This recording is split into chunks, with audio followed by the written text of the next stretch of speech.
Are we dead in the water? Do we know what we're doing as an organization? Is the season over? These are the things we're going to be talking about. I mean, we can't score more than 12 points. It's been 36 drives with no touchdowns. It's ridiculous. We have a quarterback who got to the 3-yard line. Finally, we're going to score a touchdown, right? No, penalties. We go backwards. I want the statistic of what's the record for a team inside the 20 to lose yards, because I don't even think we're positive yardage. I think if we looked at our stats for the last few games, we're negative yardage in the red zone. It's unbelievable. And can it be just about playing? Is it coaching? We're going to find out right after this. Let's go! We need to... And now, welcome to Pride and Chaos. Welcome to the darkest year of our adventures.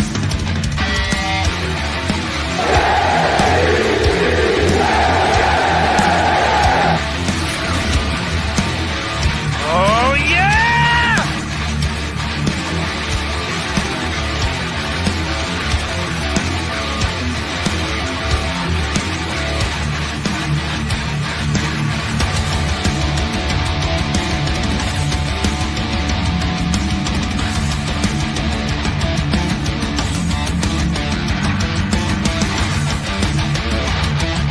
And now, give it up for Jeremy and Nick. Now you scared me. And as usual, Nick is wrong. Why are you the way that you are? God, I can't stand you. Let's go to eat a damn snack. Whoa, that was cool. And here we are. There's Nick flexing. I love that. I love when you flex, man. Got to stunt on these hoes like Zach Wilson's going to do on Sunday. Okay. With a dominating 4 field goal performance, the New York Jets will win 12-10. I love it. Yeah, I just said to somebody was just in Green Bean's Patreon, and they said, we're going to murder Buffalo. And I said, yeah, what, 12-10? Because that's what it's We will literally kick the shit out of them. We will punt and kick field goals. We will kick the shit out of them all day. I have a contest for you right now, Nick. Okay, we got a contest going. We're going to say who could hold the note longer. Do you know what I'm talking about? I'm about to do one of my intros, and you're here with me. So let's see who can hold the note longer. Don't back too far away from your microphone, because when you back away too far during your note, no, I'm not interrupting your note. Your note is legendary. I'm not going to try to steal that. But don't go too far back, because when you go back, it cuts out. Okay. All you. Ladies and gentlemen, boys and girls, and for the millions watching at home, online. And I know why there are millions watching, because I did the little ask this guy. So I know everybody's piling in. He is the red-headed garlic parmesan chicken wing eating. The Jolly Green Giants step on you if you piss him off. Pumping. The Jet fan, the Met fan. The loser fan, apparently, just like me. Ladies and gentlemen, don't call him a ginger, he won't like that. The soon-to-be engaged, did I just say that? The greatest YouTube content provider in the world!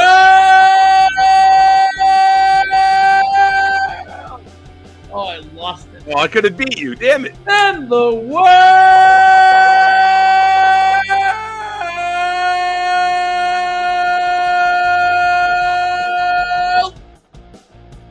That's better. Matthew O'Leary. I am crying laughing.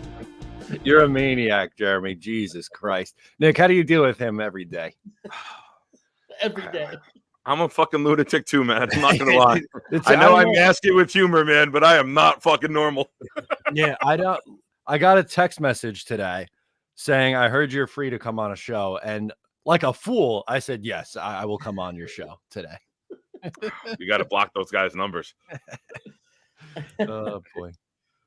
There's two things in this world that I hate, and unfortunately, they're both in one place. It's Jeremy's voice and Jeremy's face. So here I am. I don't know why I do this to myself. I got to go like this and block his face and then plug one of my ears. But thank you for joining us. Glad you can make it and hang out for a little bit. Let's get into it. Let's do it. Jeremy, you I know you wanted to lead off with the topic on your brain. Go ahead, brother. Look, I put a Twitter out that said, does this organization know what they're doing? Like, I'm losing faith that they know what they're doing. And what prompted that was the same news that prompted a video from our guest here. So I'm going to let him talk about it. We were talking about it a little bit before we went on air, but I think it's important to talk it out. I was very disturbed, and that's why I put out that tweet, because I started to have that anxiety, that Jets anxiety of when it all starts to fall apart. And when Izzy was getting his interview, which is supposed to probably be a very positive time for him, right? Like, this is his opportunity to finally play in the NFL. One of the Jets yelled out, "Shout out to Michael Carter." And it was pretty gloomy. Matt, why don't you take it from there? How did it make you feel? And, what did you say in your video? What was the basic message of the video? And that doesn't mean everybody shouldn't go and watch the video after the show. Yeah, please stay here and finish watching this lovely program before you leave and watch anything else. But yeah, my initial reaction when I read that tweet is, this feels a lot like, and I made the comparison to the Mike effing White shirts last year. I was like, this is it. Like, I know they're not technically, they didn't come out and it's not like they said F you, Izzy. They were showing their support for their guy, just like the Jets did with Mike White and, the whole Mike White versus Zach Wilson thing last year. But when it was during when Izzy is speaking to the media and meeting the media for the first time this season, the timing of that is just so bizarre. And I get it. Like, these guys, they liked Michael Carter. He was their friend. He seems like such a good dude. He's a likable guy, easy player to root for. But unfortunately, the reality is he wasn't a very good player the last 2 years. He showed some promise as a rookie. I was excited about him, but he slowed down last year and he's been even worse this year. So they wanted to see what they had, and they did right by him, I think anyway, by releasing him. And today he signs with the Arizona Cardinals and he'll get a shot to play instead of just sitting and being inactive. So I actually think the Jets did the right thing here. And I know the players are going to miss their friend, but I could do without the shout out Mike White as the rookie who is essentially taking his spot, is meeting the media for the first time. Yeah, the timing. Agreed. You can let me rewind a little bit, because you nailed a lot of good points right there, and I agree with all of them. When doing the right thing is not always the easiest thing to do, but the Jets did the right thing. Salah said it perfectly. We didn't want you to sit on the bench and rot. They probably informed, my take right away with this was, they probably informed him he was going to be a healthy scratch. He wasn't happy. He's like, can you just do me a favor and release me so I have a chance to play somewhere else? And since he's so well liked, and since he's a stand-up guy, they weren't going to tell him no, right? They're not going to bury him and let everyone see him not play and see him being down, because Michael Carter is such a positive influence on everyone. Even Mekhi Becton said it doesn't matter what type of day he was having, he always found a way to put a smile on someone's face and cheer them up. You don't want to see a guy like that down. You don't want to see a guy like that being taken away from the process and being a part of the team. So I think they did the right thing. And I don't think it's easy to let someone like Michael Carter go. Guy's got a great career in the future post-football with being on the mic or being on like a show. Good Morning Football instead of McCourty screams Michael Carter to me, because he's got that goofy, fun personality that would fit in right there. And I think McCourty's too dry to be on that show in the morning. But that screams Michael Carter to me, or some other show like that, His personality is an A+. Sadly, his game isn't. And we need a spark on offense. Izzy looked explosive in the preseason. They said a couple weeks ago he's got to learn protections and specials, and then they might give him a shot. Here it is. Now, I don't think anyone expects 10 carries or 10 touches, but if you get him a screen pass, you get him a jet sweep, you run a reverse with tossing it to him and he gives it back to Gibson the other way. Do something where we're incorporating speed, explosiveness into our offense. And Carter didn't do that. You can like a guy and be upset that we lost the man, but look at the team and say it was right to move on from the player. And I think that personifies this situation. It's like your kid breaking up or your mom or dad breaking up with someone that you bonded with, but they weren't good for your mother or your child, right? You're like, all right, I like them, but family first. And that's what it comes to here. Yep. So Ryan and Talon's pa. Ryder. That's what I said. Ryder and Talon's pa. Oh, sorry. How many touches do you think Izzy will get Sunday? I think he's going to get some. I think it's going to look, in my opinion, it's going to look similar to what it looked like with Michael Carter. I think that he's going to be utilized as a third down back. I think you might see Cook used on third down too, and Hall more of a mix. So maybe a little less than Carter because he doesn't have the trust yet. Touches will depend on does he get open on third down when he goes out for a pass. And I think he might get a couple of carries, but they didn't really give Michael Carter that many carries, to be honest with you, as a third down back. So I don't know. What do you think, O'Leary? Yeah, I think maybe 3 to 5, I think is the best case scenario for him. Because like you said, Michael Carter, it's not like he was getting a ton of touches every week. And really, like even Dalvin, what did he have in the game? 3 carries against the Raiders, and that was probably his best game as a Jet he was running the ball.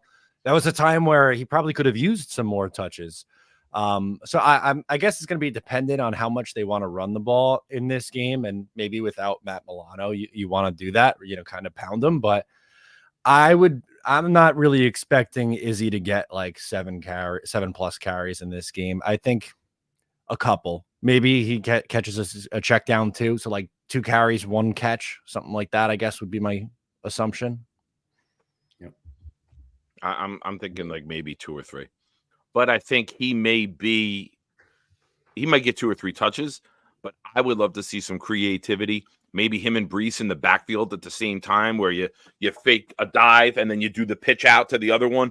Do something where we're freezing the defense and they're not just flowing to the ball left and right so easily. Let's get creative with it. Michael Carter wasn't a threat with the run game. Like he looked at his best in his rookie year, and since then it's been slower and slower. So do something to freeze the defense and attack them, whether it's a reverse, right? Izzy to Gibson, whether it's a jet sweep. Do something creative. Just don't line them up and run them in the the A or B hole on either side. So okay, I don't expect many. Right. So we all agree. He breaks one, it goes up. 3-yard run, it's going to be like 2 or 3. Right. He gets that little opportunity. If he does something special, then obviously, I mean, hopefully. Sometimes this team confuses me. You know what I mean? What a great comment. Sometimes the team confuses someone me. Will hold someone on that play. That's a great comment. Yeah. He gets a 26-yard run. CJ was on the sideline, holding still. But I have to ask Matt, what is this drink Johnny Jimenez speaks of? Okay, so Thanksgiving drink. Yeah, so Johnny was asking me if I had a little whiskey in my cup, which I do. I have a little Buffalo Trace tonight. But he was telling me about Winter Jack, and he's asking me if I've had that or I should try it because it's only out this time of year. I said, I have had Winter Jack.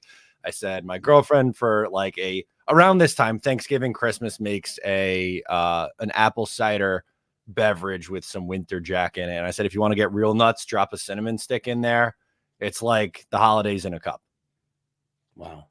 So I'll tell you, if you ever go on a trip to Portland, which I would highly recommend, with your girlfriend, it's a good foodie place, right? Tons of food trucks and all that stuff, and a very friendly gluten-free city, by the way. So if you ever go there, you'll have to get together with my brother, go to his house, and he will give you a tasting of not only great whiskey, but like the best scotches, the best whiskeys, the best bourbons. You'll have yourself a blast. I think I would get along with your brother. Yeah, he's a collector of fine bottles of that stuff. So a lot cooler than Jeremy too. I've spoken to Lee. He's top notch. Okay, I'll take it. The better brother then. Well, there's a third too. No, The richer brother. Oh, he's Okay. better than Jeremy too. So better in multiple ways, I guess. Yeah. So now it's interesting because I had two predictions at the end of the game, like what I thought the changes were going to be, and I think I was on the same page. I think we were all on the same page. I know Ryan was on this page. My two were Michael Carter less. Like I think we might not see him, and we might see Izzy. So when Nick called me and said that he was cut, I was like, oh my god, it actually happened.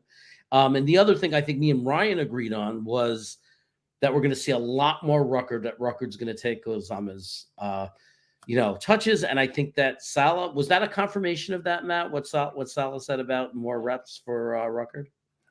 I think so. That's how I interpreted it. I took it as like, because there's only so many reps to go around, right? Like he could talk about Jeremy getting more run, and like that's something we're looking into, but someone has to play less, and it's not going to be Tyler Conklin. Conklin's been too productive this year, especially in the passing game. So to me, that says Uzama's coming down. And let's be honest, he did not have a very good game against the Raiders, and he's really struggled this season with both blocking and penalties and drops. So I think it's long overdue.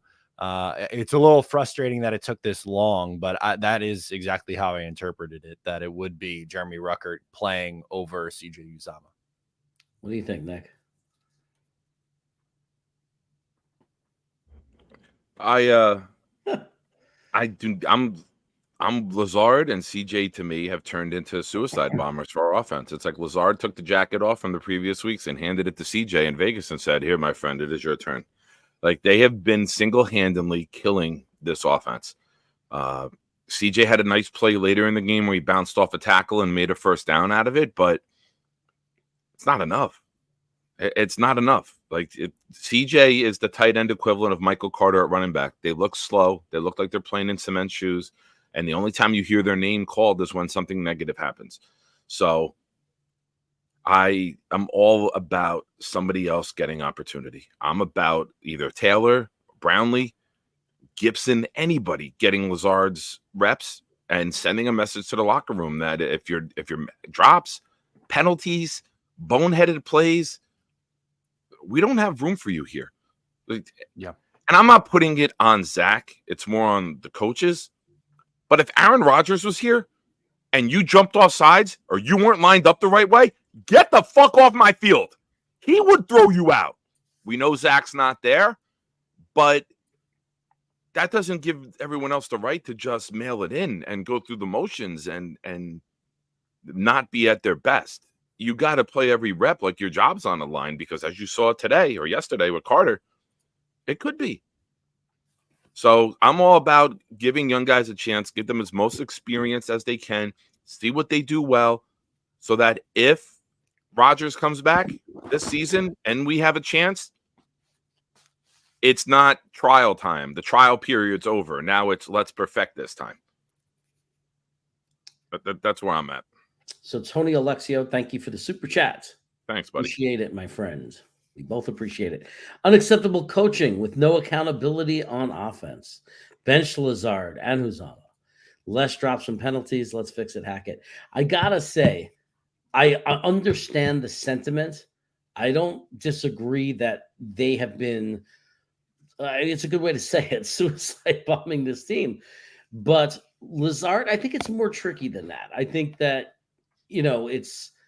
it's not easy when you're still in it and there's a lot of pressure to win, because, Lazard is a WR2, right? And it's like Gibson has more been playing the slot and Brownlee's never played before. And I mean, there is a certain level of risk. I think it was easier. I think that's the hardest one to do.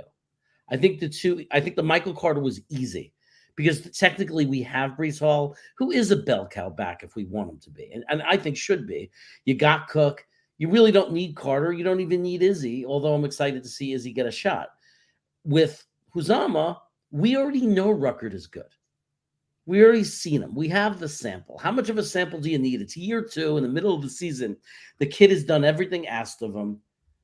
has not made nearly as many mistakes as Uzama, and has made some very impressive blocks and has played really well. And the one chance he had as a receiver, I mean, he's had a couple of receptions, but there was one where he looked like a beast. He went up and got it. I mean, I love Ruckert, and I want to see more of him. So I agree with the Michael Carter. I understand the Uzama. I want the Lazard thing to happen, like for him to be accountable. I just don't know if we have the replacement. I think we're really thin at wide receiver. What do you think, Matt? Yeah, I mean, this seems obvious, right? With those two guys, Lazard, and I'll be honest, like I was a fan of the Lazard signing. I thought the player that he was in Green Bay would be a nice addition here, but I think something's wrong with him. Either he's trying to play through an injury right now, or just something is off, and I think he needs to sit down. And either Brownlee, who I thought showed out in training camp, or Malik Taylor, who, has a good rapport with Zach Wilson. To me, I think you got to get those guys out on the field.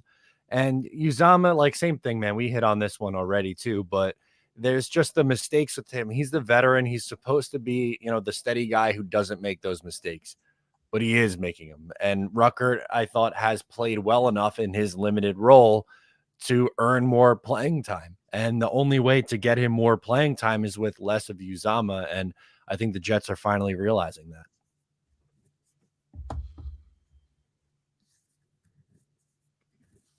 Don't all talk at once here. Nick? Yeah, sure.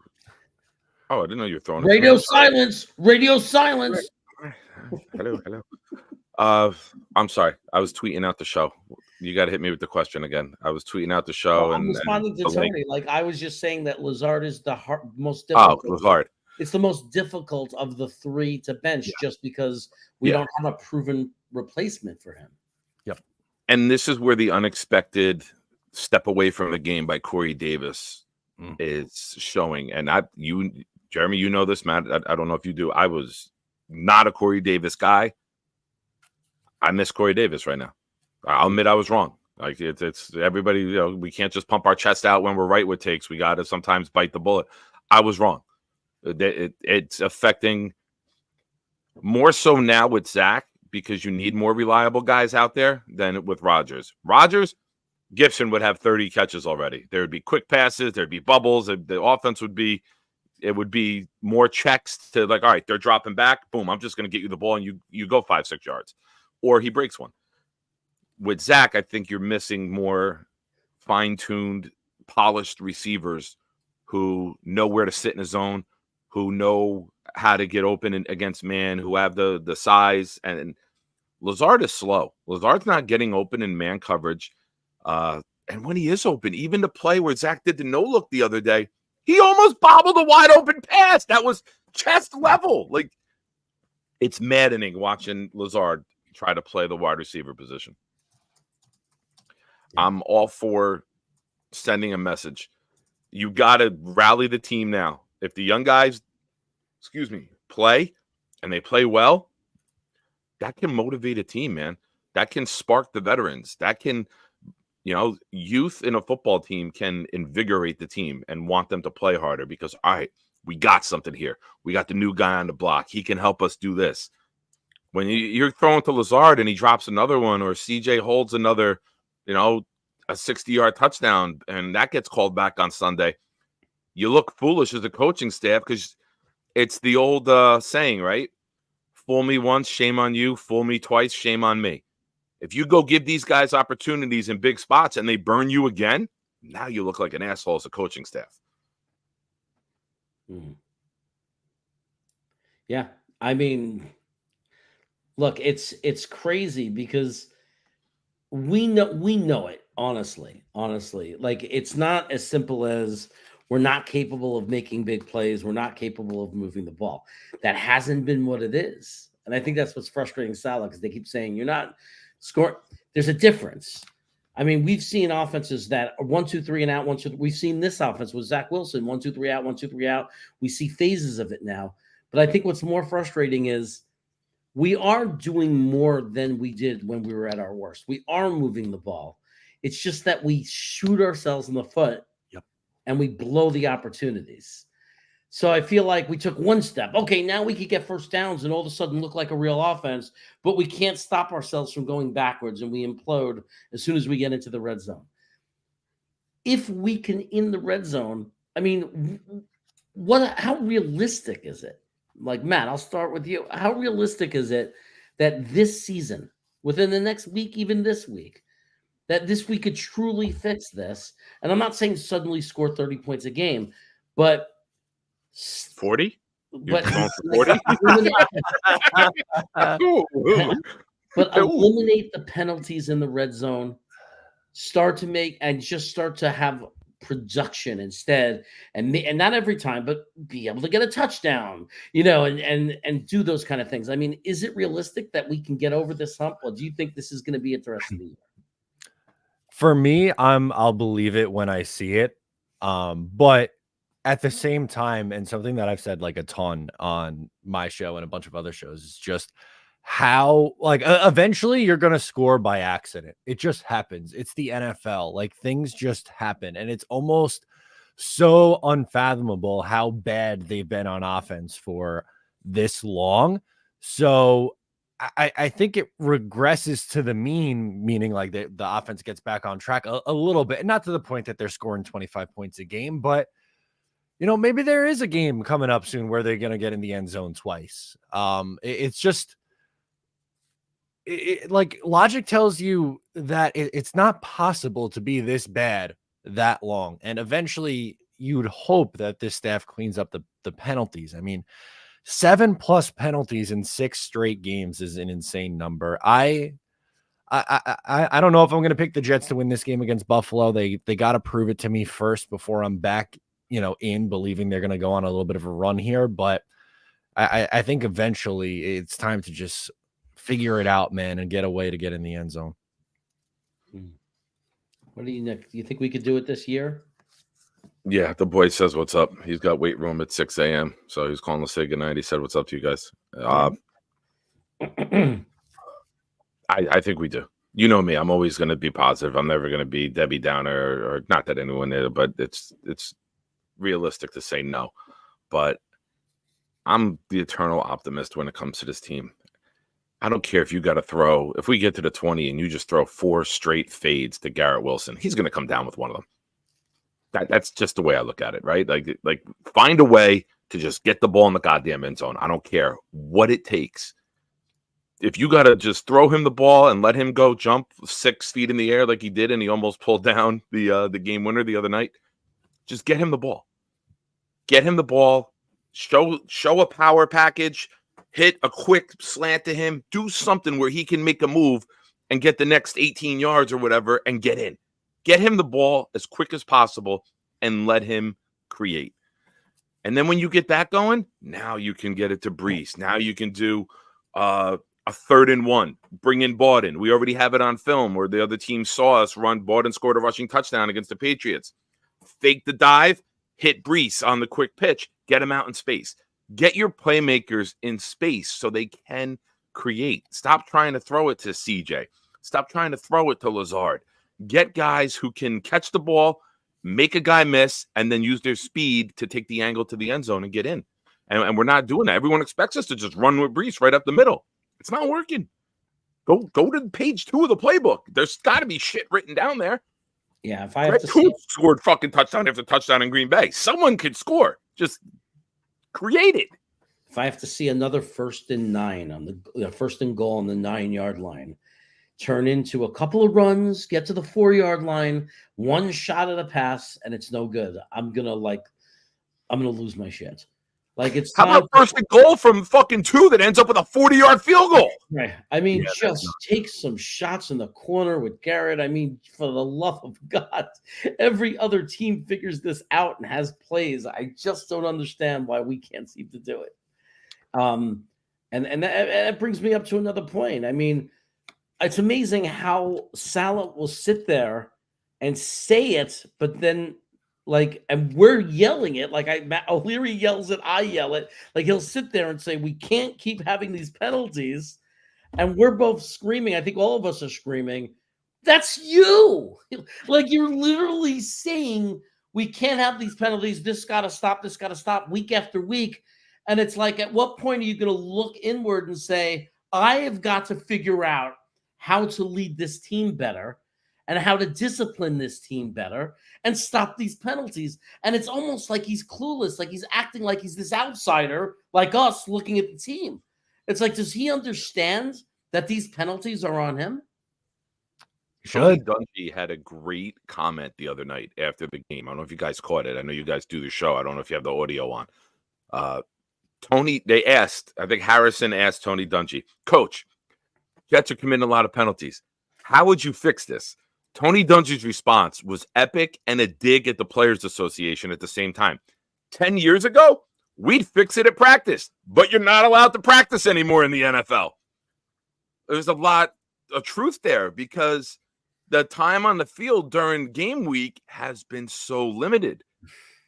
So I'm not making an excuse. I'm just saying, as a guy who was a Hall of Fame coach and won a Super Bowl, even he's like, they don't get field time anymore. How do you make corrections? How do you bring in a new guy? Like, it's food for thought, right? Like, they took away two-a-days in training camp because the Players Association, right? After Corey Stringer's unfortunate passing years ago with the whole stack or two back in the early 2000s or late 90s. They cut it down. 2-a-days you can't do anymore. It's too much heat. You can't do it. Everyone's got an indoor facility now. I don't know why you can't do one indoors and one outdoors, but that's a different conversation. But you figure it the fuck out and stop screaming at the referees and taking your anger and frustration out, Salah, on the refs. You have an entire roster where the majority of them are fucking up. It's your team. Take the reins, rip someone a new one, send the message to the locker room that, all right, coach ain't going to take this shit no more. Because when coach is looking like your buddy after mess up, grown, spoiled athletes, some of them will take advantage of that. Oh, I ain't going to lose my job. Oh, coach ain't going to yell at me. He's going to yell at the ref. He's not going to yell at us. You can't operate that way. It's your team. Show the organization, the players, the fans, the media, because it's going to be your job if you don't get this shit right. Get it right. It falls on you. Yeah, absolutely. And if it's his coordinators, if it's the running back, the offensive line coach, if it's, if the way he delegates, it's on them on what they're, how to be, to play clean football and to work on it. Whatever it is, you're right. It comes down to Sal. So he needs to go to, if that's the case, he needs to go to those coaches and say, you're not doing your job the way I need you to do your job. Yep. I need you to clean it up. Like, it gets trickled down. No one's saying that. No one's saying Sal has to run around to every room on the team and say it himself. He has a team of leaders, of other coaches, assistant coaches that might have accountability per room, and that's fine. Do it per room. Have each room have a discussion and consequences and accountability of however you're going to put it in place. But it has to happen because they've cost themselves at least 2 games already. Yeah, I'm with you. The penalties for me is just so frustrating because it feels like anytime you get something positive going, right, it's hard enough for this offense to get anything positive going. But once they do, it's a penalty, taking them out of the end zone or, the intentional grounding, in the first half of that game. And it makes it now second and unmanageable instead of in a second and relatively short. Like, these things add up and it just makes it that much harder, honestly, to get anything, working positively. Yeah. I mean, it's just, he's got to have that situational game awareness. You're being sacked 4 or 5 yards behind the line of scrimmage. Just protect the ball and go down. Like, a desperately throwing it into the ground doesn't help you. They're going to call that. You have to understand the rules of football. Like, once you're being sacked and you're not out of the pocket, you have to just take the sack. So he just, that was painful because that it creates a really bad, we never recovered from that 2nd and 20, but we could have recovered if it was just 2nd and 14, 2nd and 13. Yeah. And if Salah said, I think it was on the Michael K show, he had an audio clip today that came out, and it was something along the lines of I don't believe in like degrading or going at a player, or something along those lines. I'm paraphrasing here. If you look at the Yes Network on Instagram is where I saw it. And like, yell at a coach. Get him the fuck out of the game. Do something where you're not yelling at the player, but you're showing interest. It's your team.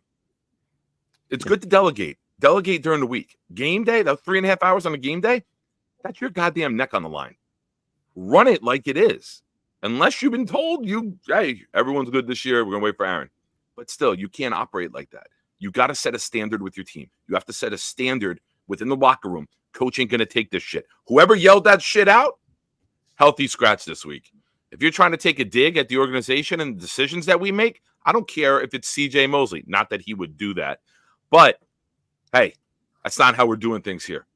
Shape up or ship out. That's me, though. I've coached kids, and I control them and their brains. So it's a little different, I'm sure, with adults. Well, I mean, a culture that's built on the coach being their friend might feel like a happy go, this is a good culture. It's not. It's not because the reality is that it makes the culture look very good when things are going well.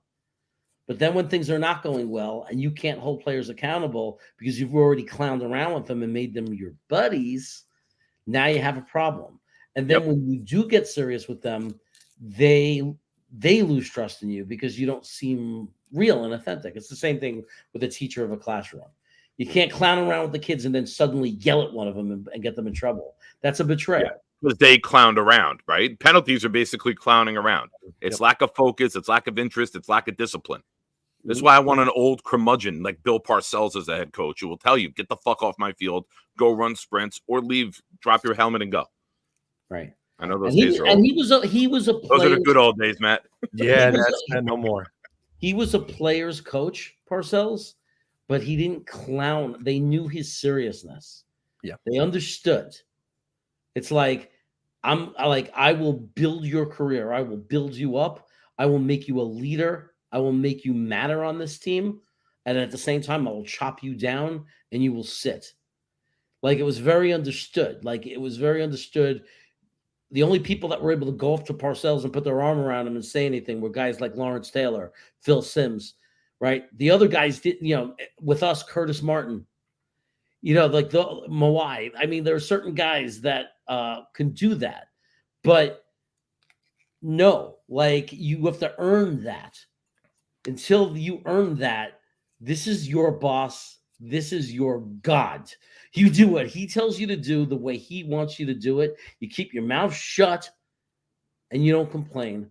I mean, and that's football. Yeah. And every winning team has had that kind of locker room and that kind of discipline. You're right. No, 100%. They definitely need to have that discipline instilled in them, because right now they just are playing like a undisciplined team, and that feels like something that's going to go off the rails, which I, for one, definitely don't want to see.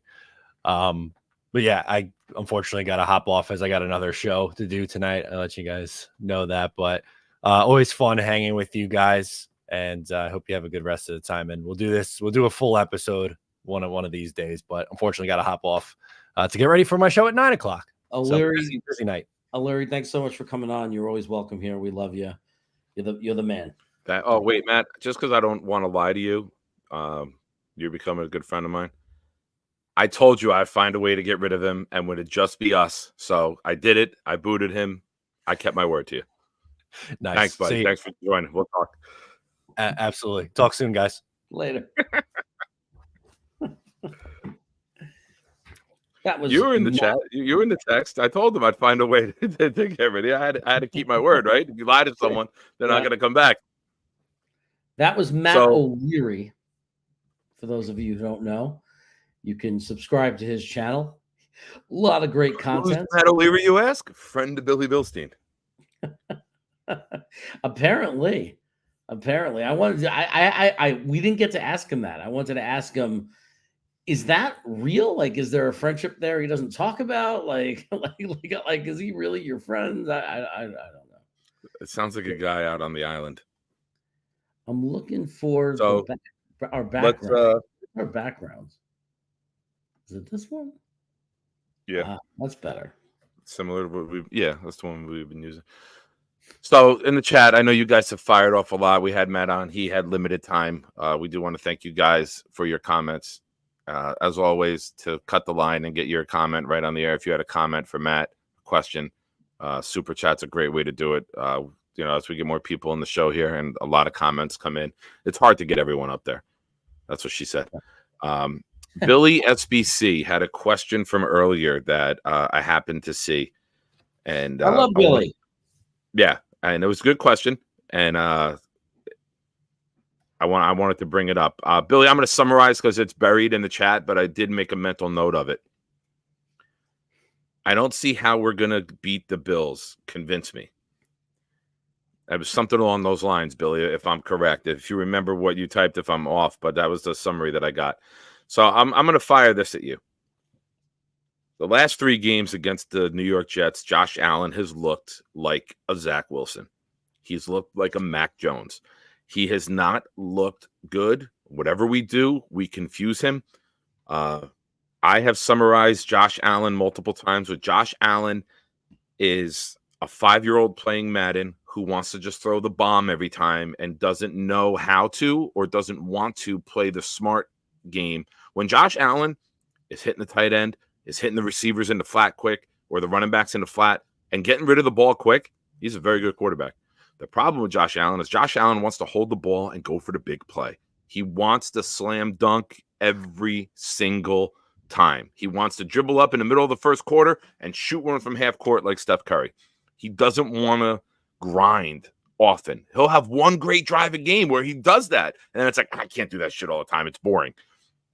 Our defense forces Josh Allen to play a thinking man's game. And I don't think Josh Allen is there yet as a quarterback. I think he's a highlight reel. He's not a grinder. He doesn't want to be. So our defense can keep us in the game. 16 points this year. Last year, it was 17 at home. The game Mike White, Milano split him in half. It was 22-9. Our defense can keep us in this game. Our defense can commit turnovers. Our defense can get us the ball. We can get a touchdown or two and then kick a couple field goals. We can get to 20. We're going to win this game. So whether that's 7 field goals or whatever the case may be, we got to do it. But I think we can play with them because, number one, they're not that good. Right, Chair? They're not very efficient. They're not. Well, they're in turmoil. They're having problems. So, look, I'm not going to make any argument right now of why we should trust the Jets against anyone. I mean, they right now, there's a lot of doubts on our team and we're having a lot of problems. But if you're saying specifically, how could we beat the Bills? I'm more worried about Miami than I am the Bills. And I'm not saying worry as if like I'm not worried and I think we're just going to beat the Bills.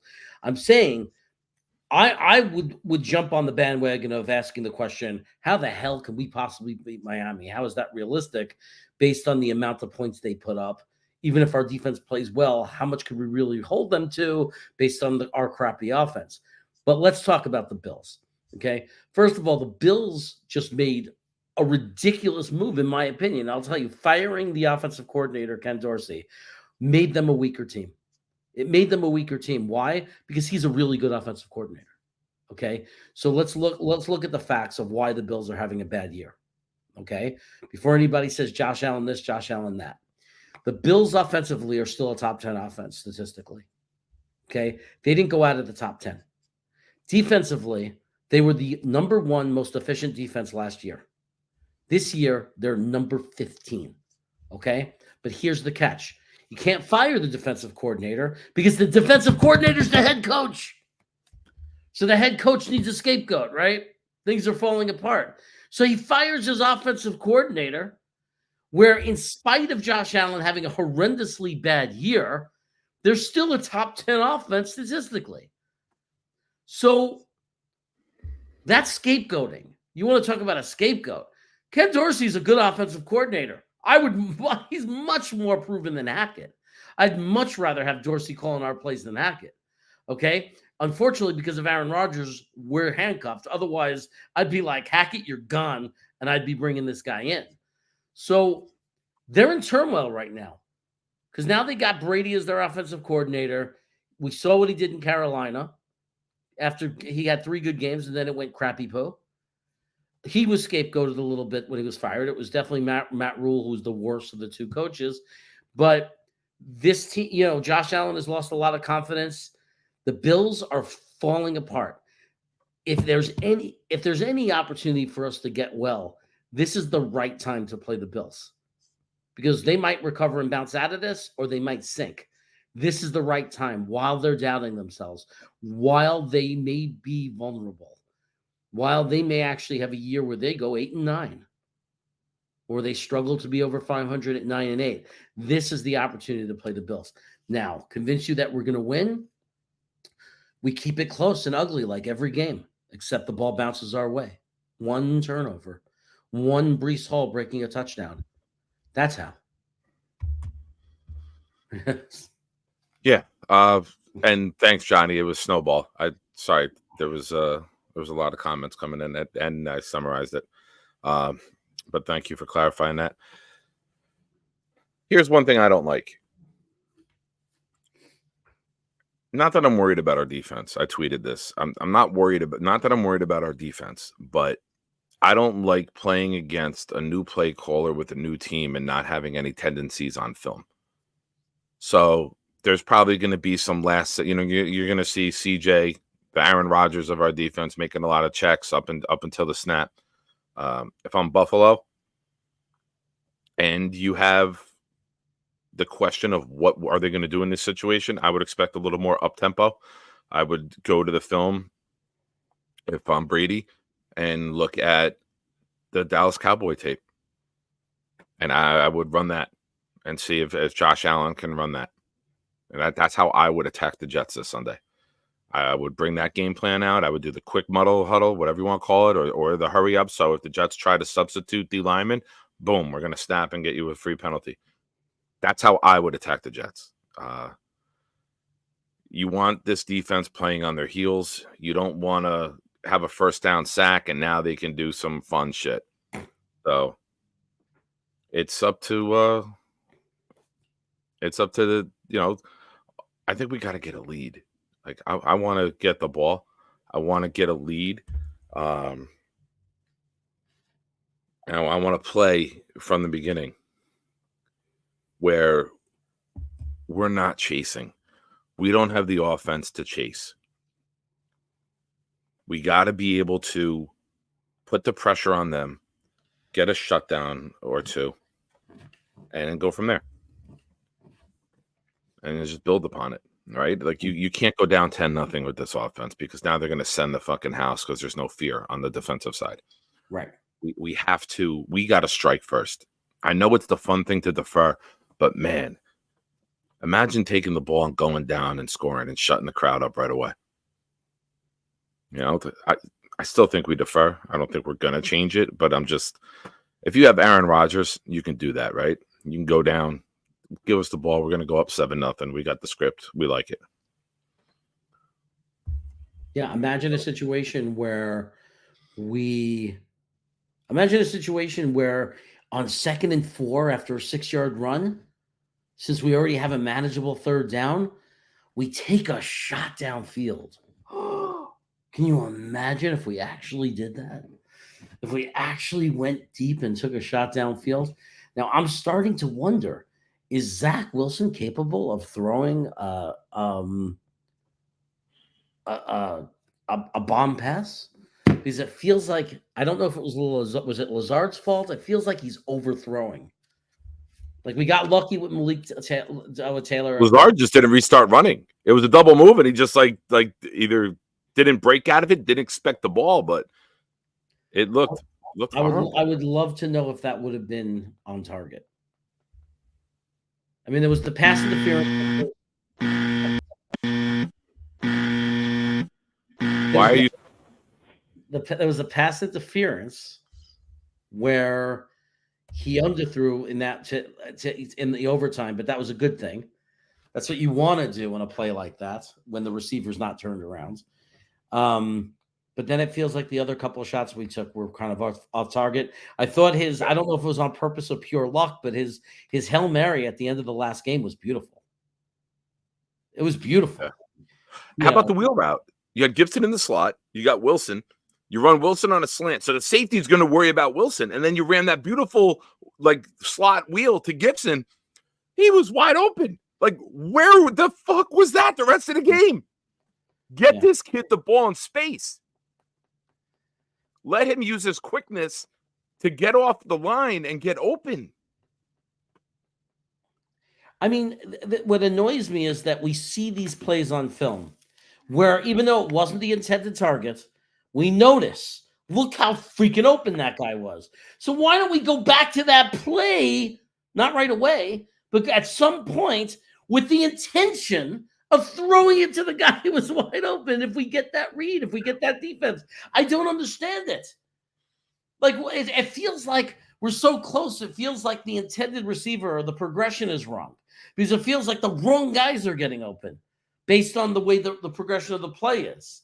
Like, my God, when they designed that play, what if they would have said, look to Gibson first?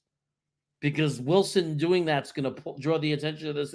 Like, it's so frustrating because we've seen so many plays this year, and I don't know if it's all on Zach. It might just be the play call of where he's looking, who's the number one in the progression, who's the number two, and he didn't have time to get to that guy, that number three. But that's the guy that's wide open. I think the art of being an offensive coordinator, the art of designing plays is to find the right guy. Is to anticipate who it's going to be that play actually gets open. And the part that not having Rodgers also affects us, right? Is the checks, is the exploiting the mismatch and changing the play when you see the mismatch at the line. Now, in the San Diego or the Charger game, you saw Zach up at the line, making some reads, making some changes. Are we expanding upon that, or are we eliminating that? I'm curious to see what they allow him to do, but you can't just line up with two tight ends and a fullback and run the ball in this day in the NFL. You got to get the pass going. You got to get them to back off. You got to at least try to throw one down the sideline every so often. And they've been doing more of that. Garrett Wilson is putting up some nice numbers, right? They're feeding him the ball. If there's one safety high, it's going either a 10-yard hook to Wilson, a slant, a fade, a back shoulder. They're feeding Wilson the ball. Set it up so that you can feed Breece the ball too, and not by bringing in two tight ends. Go trips wide. Stop bringing the receivers in. If you have four wide receivers, stop bringing them in tight in a bunch because you're bringing the defense in tighter, and it's tougher to hit a gap. Get them out wide. Spread the corners out. That backs the safeties out in a way wider. That's where you can hit one up the middle now, and he can make a linebacker miss to an arm tackle and go. But you can't do that when every gap is covered two times over. It's frustrating. It's frustrating to watch because I feel that the plays are being called on what they think we can do and not what the defense is going to do. And you have to factor that in. Yeah, I mean, and Twisted, you're saying he's basically, I'm saying the game is too fast for him. Okay, but there are other quarterbacks in the NFL. There are other young quarterbacks and even quarterbacks that are just never great that the game is technically too fast for as far as doing what we're asking him to do when you go down 1, 2, 3 progression. So the trick is, and what makes a good coordinator is you could take that quarterback that the game is too fast for. And what's the solution? Well,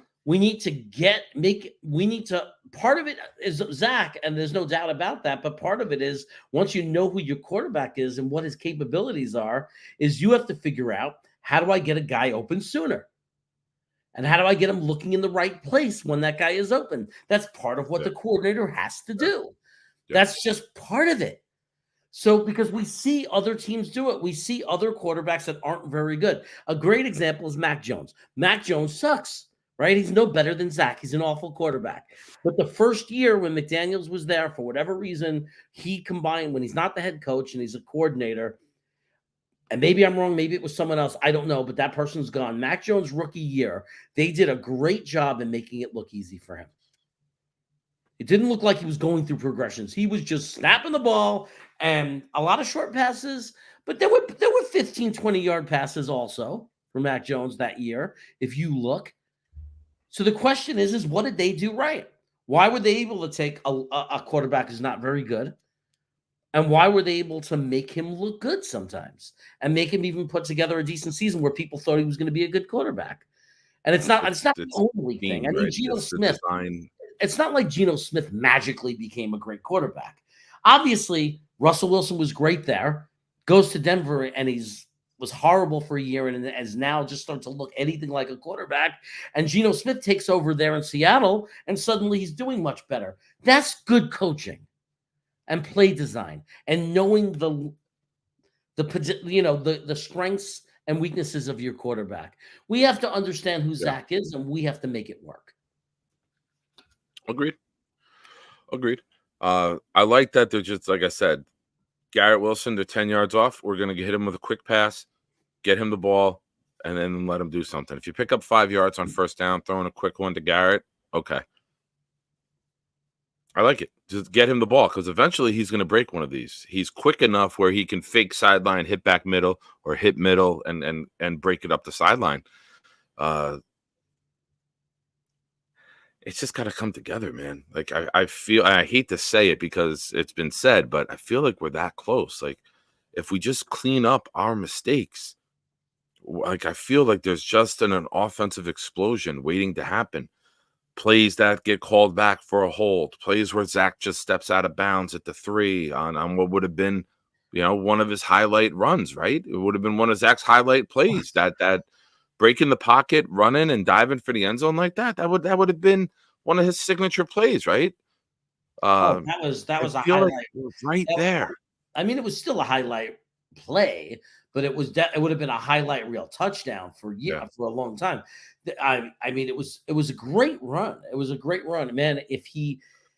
I don't know, like I know people are saying like, "Oh, you got to have awareness," and they were blaming him. I don't know what.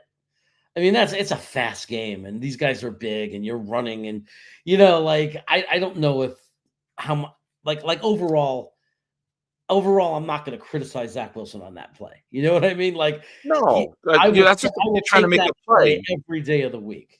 I'll take him getting 25-yard running plays.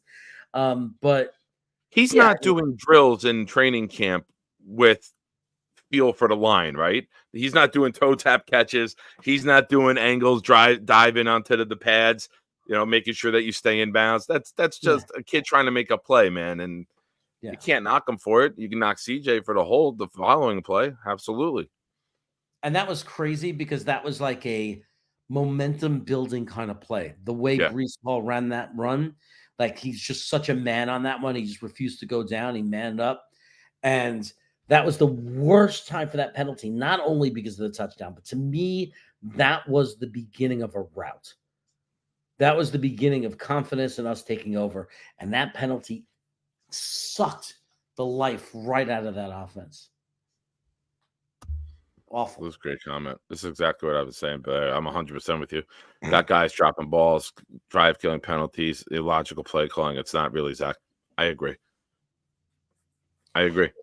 Well, it certainly wasn't. Nobody can convince me otherwise. Well, it certainly wasn't the first half of the game. You cannot tell me there was anything wrong with Zach Wilson the first half of that game. No. The first quarter, he was as good at what could he have done differently? Go back and watch the tape. I mean, people need to go back and watch the tape. What could he have done differently the first 20 minutes of even into the far into the second quarter? I was saying find fault in him. You can't point to an incomplete pass and say, "Oh, well, that's a problem." No, it's not. Every quarterback in the NFL, the best quarterbacks, let's say they have a 69% or 70% completion percentage. That means they have a 30% percentage of throwing incomplete passes. So you can't sit there and tell me that he's not allowed, that he has to be perfect, otherwise he did bad. If you look at Zach Wilson, if you watch that game, watch the first 20 minutes of regulation in that game. Now, I will be the first to admit he needs to be more consistent. I think it's because he loses confidence. I think he gets that feeling, that dark cloud like the rest of the offense, and he gets victimized by it too, and he falls under this dark cloud.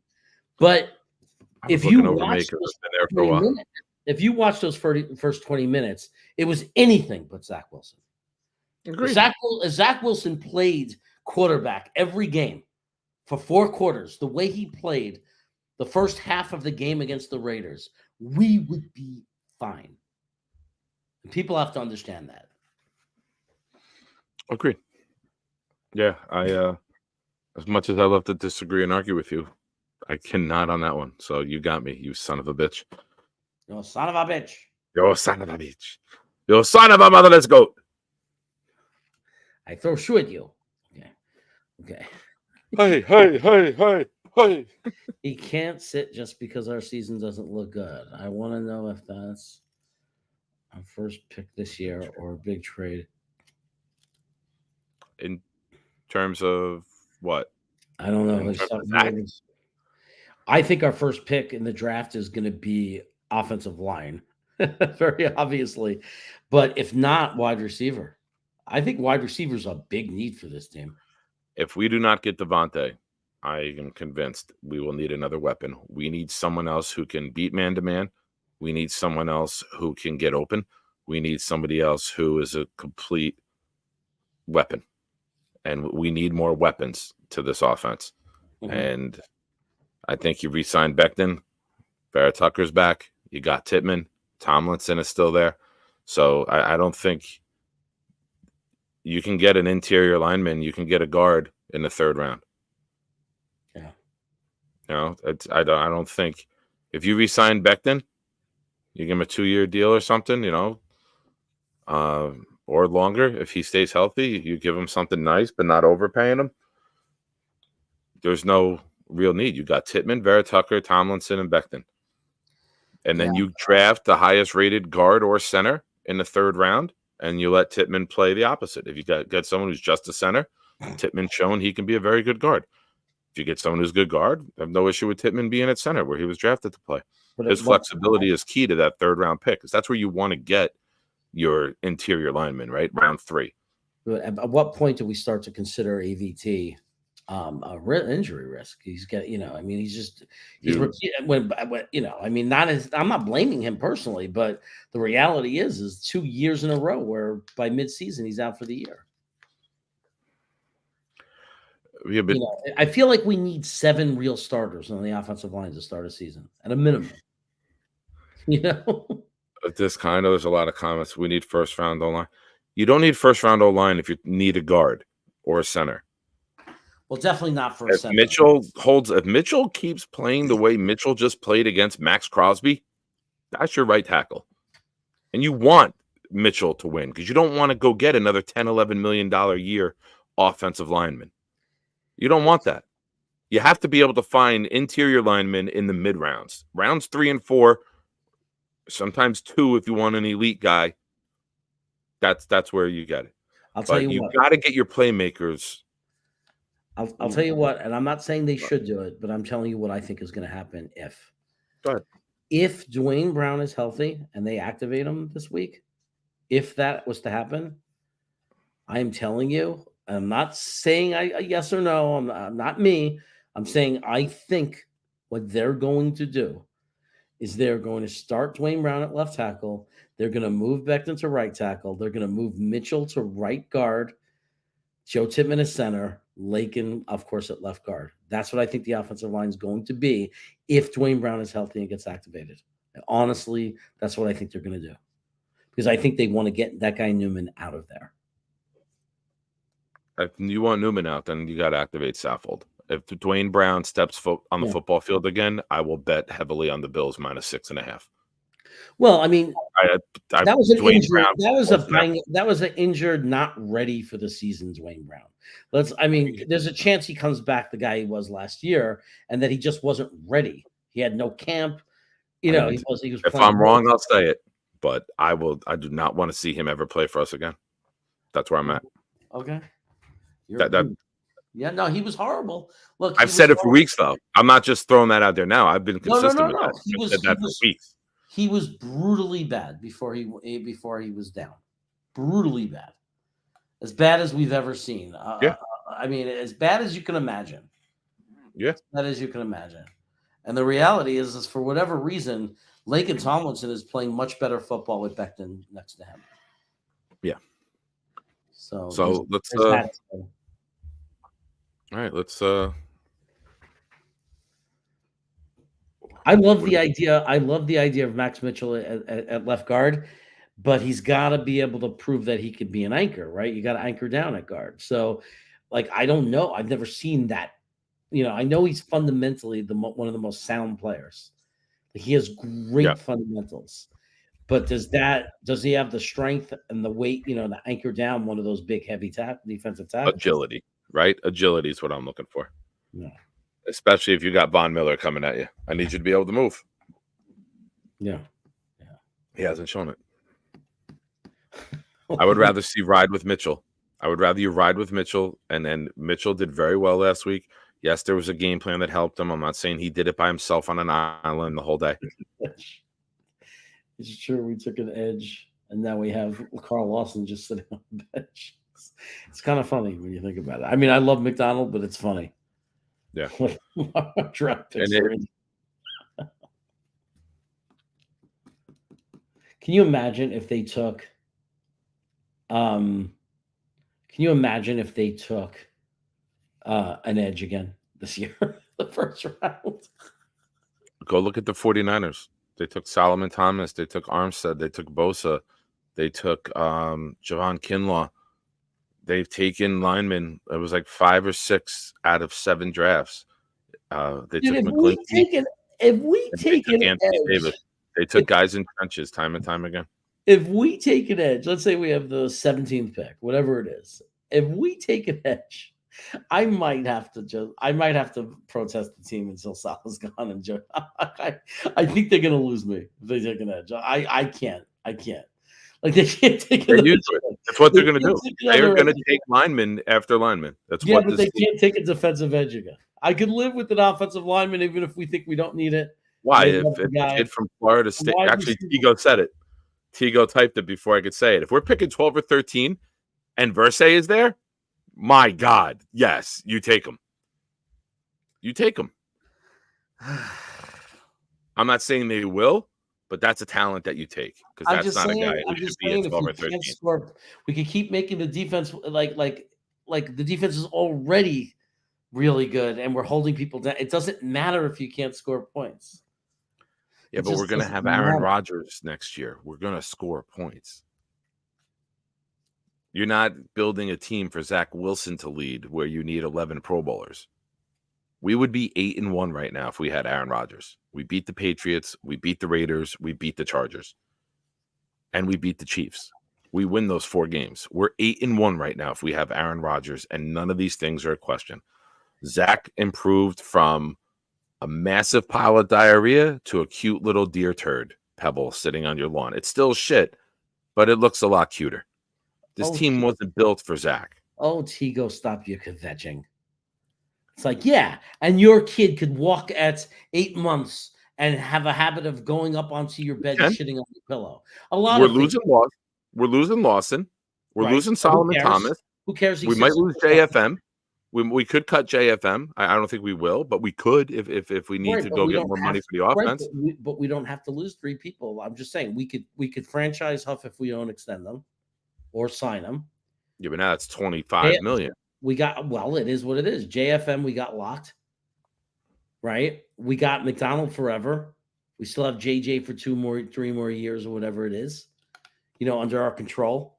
We have the key guys. I don't care about Solomon. I mean, because that's defensive tackle. They haven't picked a defensive tackle. And what are Jefferson and Woods? They don't pick defensive tackles early, or they didn't. I mean, they didn't pick defensive tackles early. They've been finding good value. The way we got, Jefferson, we've been getting these guys just at good value. So we're not going to lose 3 defensive linemen. I mean, I'm just saying we have needs. We have real needs. Aaron Rodgers still needs to have an offensive line, and I understand. AVT could be tackle if we bring it back Becton. AVT and Becton are our tackles. I get it, but you gotta have another option too, don't you? You gotta have someone you trust too, because Becton is never gonna be beyond like injury prone, right? Like we're always gonna be nervous. So you're gonna have Becton and AVT, 2 guys who have missed 2 seasons apiece, to injury. So I mean, you got to have another guy there. I don't know. And then the wide receiver thing. I mean, you definitely have to have another wide receiver. We need an impact wide receiver desperately. Yeah, you lost your volume, and it wasn't me. I muted it. Sorry. Daniel, why do I have to stop it? We lost 15-10 in the Patriot game. You don't think Rodgers could score to get 16 or 17 points? We lost 23-20 against the Chiefs. You don't think Rodgers gets us another field goal or more? We lost 16-12 to the Raiders. You don't think Rodgers could get more than 16 points against that defense? You don't think Rodgers could have scored some touchdowns against the Chargers and not given up the fumbles to get the ball at the 1 foot line? What is there to stop? You look at things logically and you apply it. It's not like we lost those games by 35 points and we needed Rodgers to score 40 to win. You don't think Rodgers is a touchdown better to get us 3 of those 4 wins? Well, it's not only 7 that. and 2 at worst. It's I don't know how that's an illogical statement that I have to stop it. This defense is that good. Where if we score 21 points in the last 19 games, we're 17-2 or something like that. Well, there's no question about it. Plus, it's a totally different team with Aaron Rodgers. Aaron Rodgers calls audibles. Adam Rodgers makes plays that completely get buried with Zach and turns it into a great play. It's a totally different thing. You're talking about a quarterback who is not, is not even close to what Rodgers is. We're not talking about ability even. We're talking about just knowledge. It's a totally different game if Aaron Rodgers is in there. Now, I'm not going to sit there and predict records, but if you think the Jets are going to would be 4-5 if Aaron Rodgers was the quarterback, you're out of your mind. Yeah. You're laughing at the statement. Daniel's laughing at the statement that Aaron Rodgers is not 1 touchdown better a game than Zach Wilson. He's out of his mind. Aaron Rodgers with our defense, any company. Is Daniel the Dolphin fan? Is Daniel Meehan the Dolphin fan? Oh, that's why he's laughing at it, because he doesn't think we're good. All right. I shouldn't pay that attention then. I apologize. Look, any competent quarterback, like if we had a stronger, more experienced quarterback, I don't think it's that easy. I don't think we're a Super Bowl champion with any competent quarterback, because I think our problems go deeper than just that. But Aaron Rodgers is not just any competent quarterback. This is a Hall of Fame veteran quarterback who knows how to read the defense, call audible, working with Breece Hall, working with Garrett Wilson. It totally changes everything. And to sit there and say what our record would be is absolutely nuts. It's a totally different team. And, Miami has Miami beat a team with a winning record this year? No. Right. So, and I'm not saying Miami's not good. I'm worried about them, and I think that we're in a lot of trouble. But let's be realistic. You got to calm down if you're a Miami fan. You haven't beaten a team with over a 500 record. I think you got to focus on that. And I'm not trying to be obnoxious about it or disrespectful to it or deny that the Dolphins right now don't look better, because they score points. But the reality is, if I'm a Dolphin fan, I'm not sitting there talking smack to another team. I'm worried about why my team can't beat a team that's over 500. Because, you'll make the playoffs, but what good is it? As soon as you're going to have to play to make the Super Bowl, you're going to have to play 3, assuming you're not going to be a top 2 seed, you're going to have to win 3 games in a row to get to the Super Bowl. All of them over 500, all of them playoff teams. You haven't beaten one. So, how could you be confident about that? You haven't beaten one team over 500, and you're laughing at me? Ha ha! I laugh at you. Sorry about that. But it's true. I'm saying nothing that's not true. That's not even talking smack. That's just reality. I'm going to use my favorite Undertaker quote to assess the Miami Dolphins. Phony, tough, crazy, brave. If we want to win a playoff game, you have to beat a team over 500. That's pretty. Yeah. You have to win 3 of them in a row. No. 3 of them in a The row. Raiders are 500. So let's see how it goes, right? The Raiders are 500. So this is going to be the biggest win of the year if they can beat them. Yeah. It's like, But but I'm not talking smack that we're better than them, because the truth is right now, and our offense would have to show a lot next week for me to believe that we could beat the Miami Dolphins, because the Miami Dolphins score points and their defense is not horrendous. But the Miami Dolphins also get bullied by teams in the trenches, and those are the 3 games that they lost, and we can beat the shit out of them at the line of scrimmage on defense. And then we can disrupt their timing. But they have a smarter offensive mind running their team. They have a smarter offensive mind. But we got an elite defensive mind. But what I'm saying is my worry is, how are we going to beat a team that knows how to score points? Like Buffalo, it's different. We own Josh Allen, and they've been struggling. You can force Tua into mistakes. You take Tua's first read away, and Tua is a disaster. But we'll talk more about them next week. I don't want to shoot my whole load on them this week. Okay, we'll let the Raiders shoot their load on them, and then we'll enjoy it. I'm just saying that I'm much more worried about Miami than Buffalo. But I am too, because Miami's got multiple options. If you had to ask me that question, I would say I'm more worried about Miami than the Bills, because we've shown that we have their number. That we have Josh Allen's number, and we can confuse him and make him look. We can embarrass him, like Coach Salah said. We embarrassed him. What's up, V-Man? And what's up to everyone in the chat? I know you guys have been putting in a ton of comments. NCV man wants me to try Mama Celeste pizza. I just don't know if they. I gotta. Next time I'm in the store, I gotta see if they have it here. I don't know if it exists. Or get it on Amazon. Frozen food on Amazon? That doesn't work. Oh, they got produce, don't they? They got produce delivery. I don't know. I'm gonna figure it out for them. I think they have it here, and I just don't get frozen pizza. I'm gonna get it for them. Oh, I also went to Costco and bought. Since you're in California, is Celeste Pizza made in China? Because then they'll have an abundance of those in California right now, won't they? I don't know what you're talking about. Me neither. Anyway, sorry. You got to give me one jab every so often about California. I have to take it. Right. Anyway, let's talk about now. It's now in that we're over the hour. We're into the next hour now. So, okay. I brought the coaches presser up. Figure we'd spend 20 minutes here, and then we'll get into predictions and everything. So for you guys in the chat, right? You agree? Chaos? You're good? Yeah. Okay. Chat, this is your time. Throw a question mark at the end of your comment, and we'll try to get to as many questions as we can.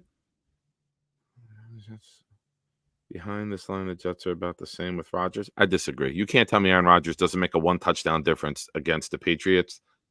The chart. You want to say 7-2? Because the chart. I mean, that's my opinion. And we all have opinions. You can argue it and disagree with it if you want, but I think we're 8-1 if we have Aaron Rodgers. There's no doubt in my mind.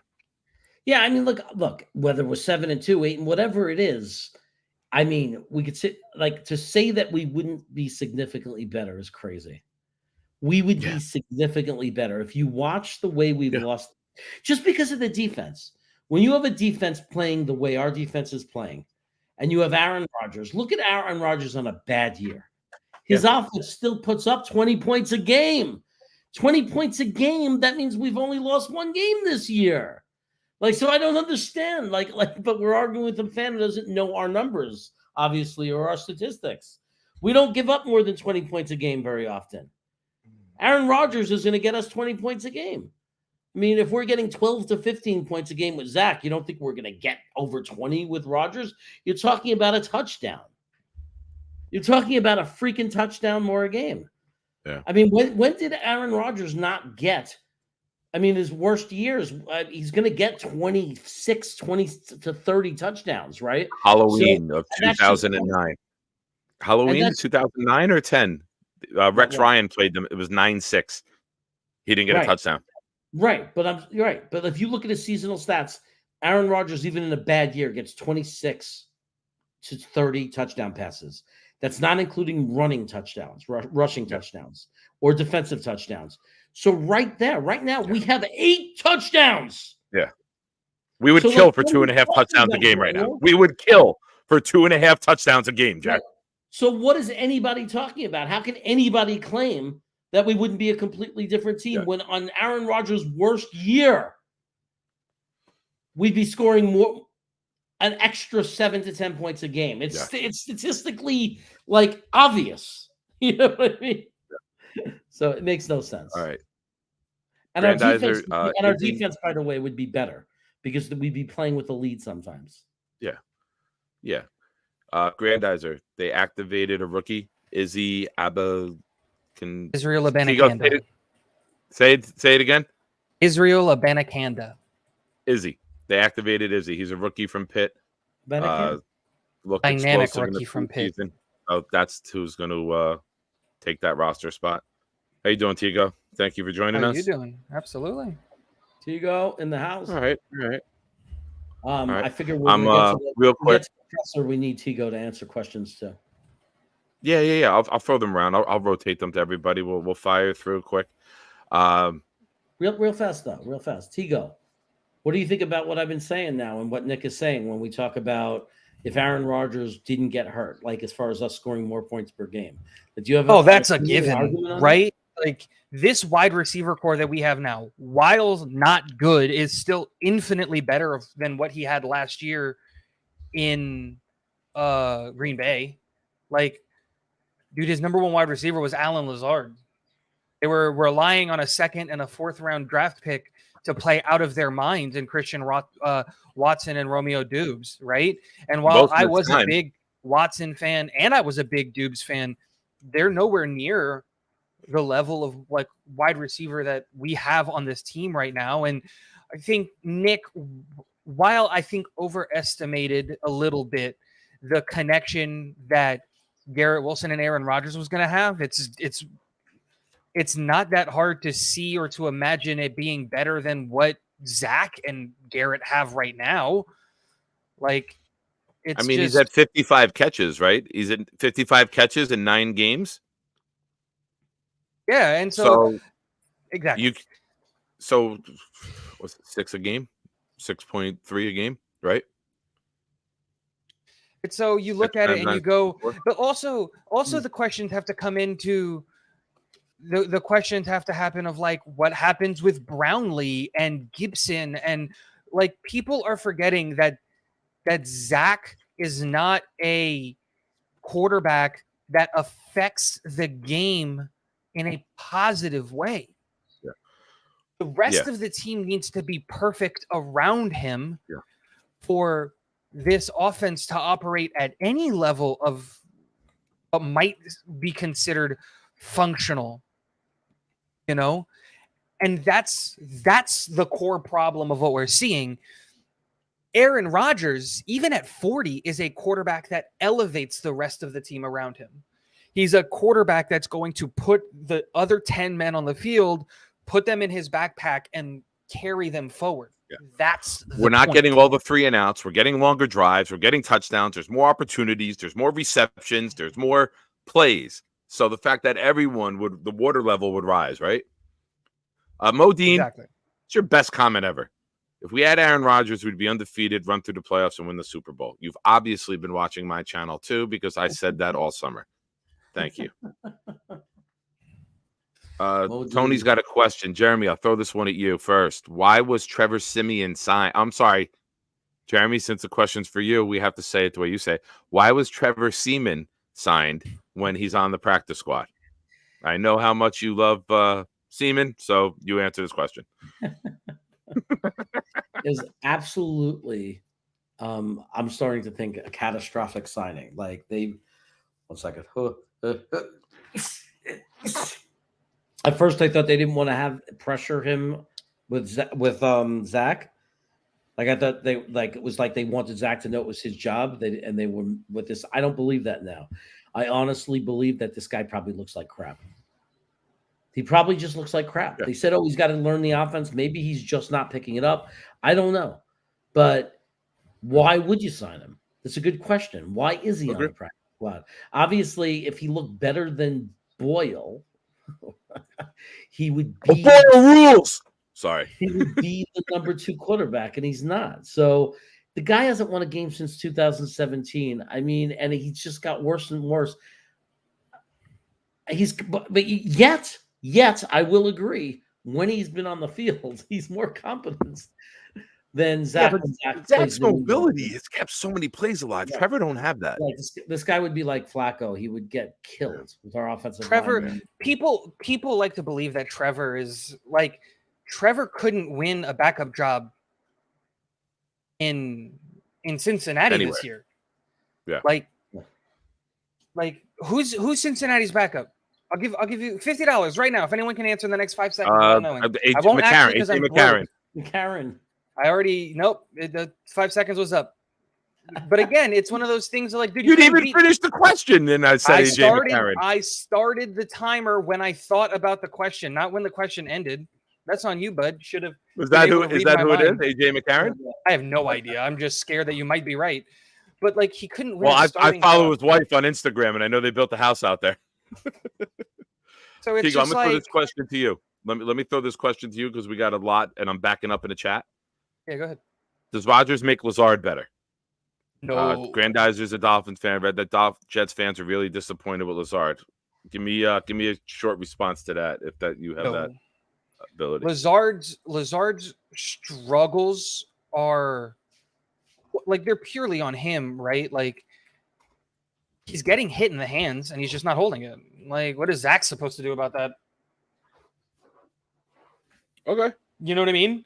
Like and Lazard had drops in Green Bay, so it's not like he caught everything Rodgers threw. Lazard is a Lazard issue. Yeah, like the Lazard issue with him this year is that he's playing at a role that he shouldn't be playing, and I think there comes I don't think he's scared of the quarterback. Here's what there was. What did we hear all off season? Alan Lazard is a physical specimen. No. Alan What Lazard did we hear is all wait. season? But wait. Real quick, just to finish my point, and then I'll let you go.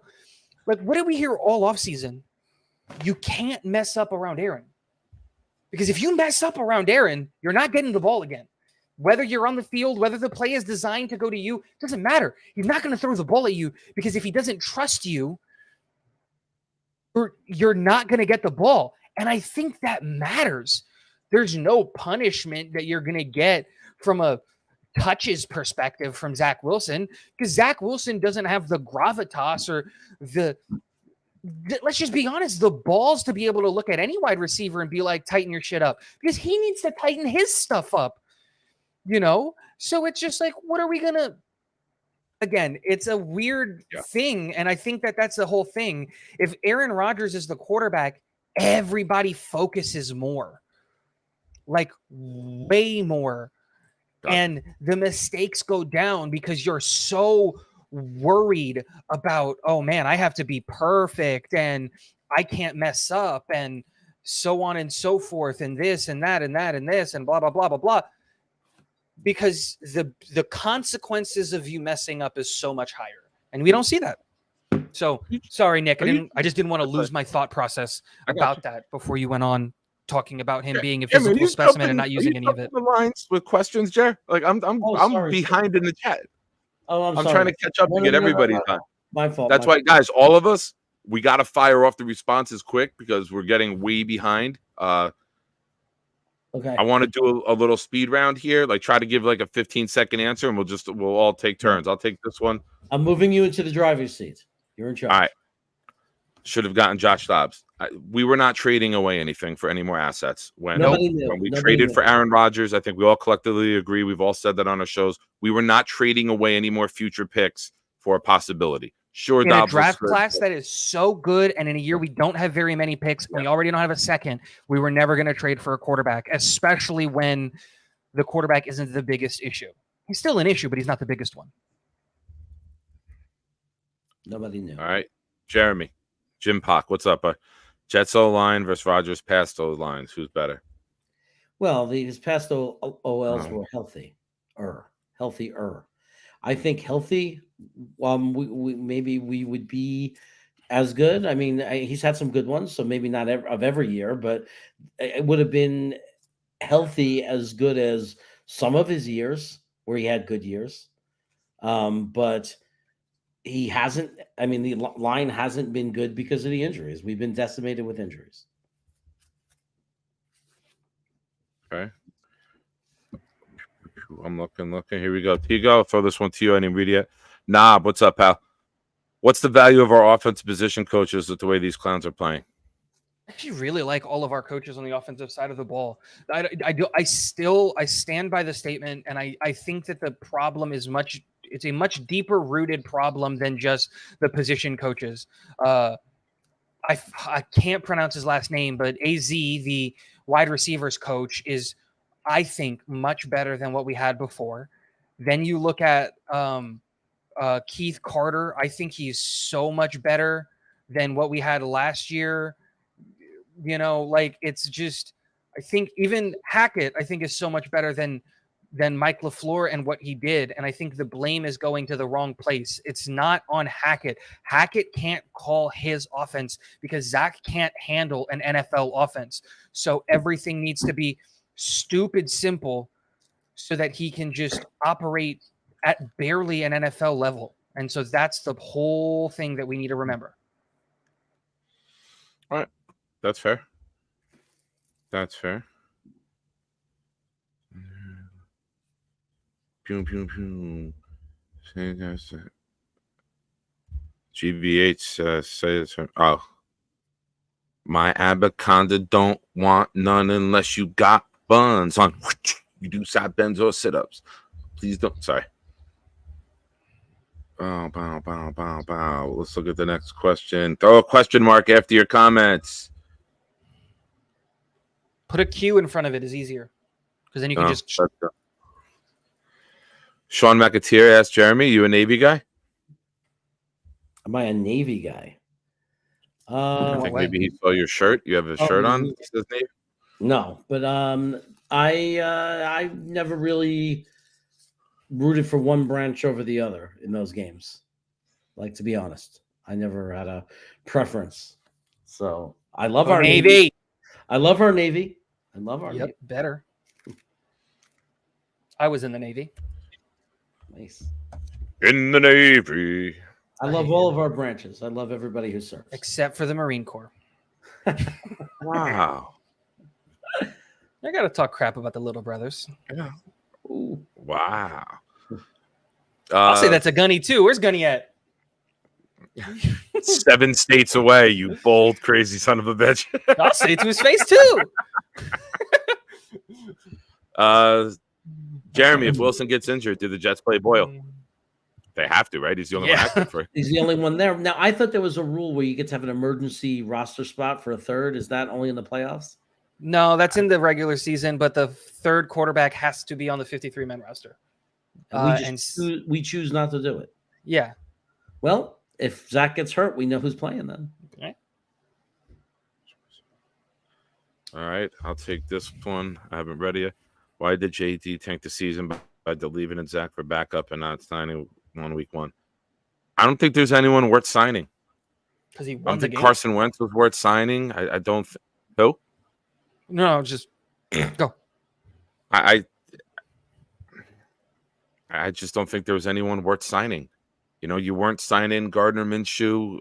People are saying now Carson Wentz only signed for 1.2. Yeah, but that's in November.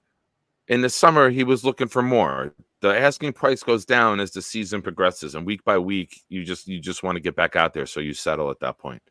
So I don't think there's anyone worth signing. And with what Zach makes and what Rodgers makes, you weren't bringing in another 10 million guy and having 70 something million tied up in the quarterback room. It's just not plausible to do.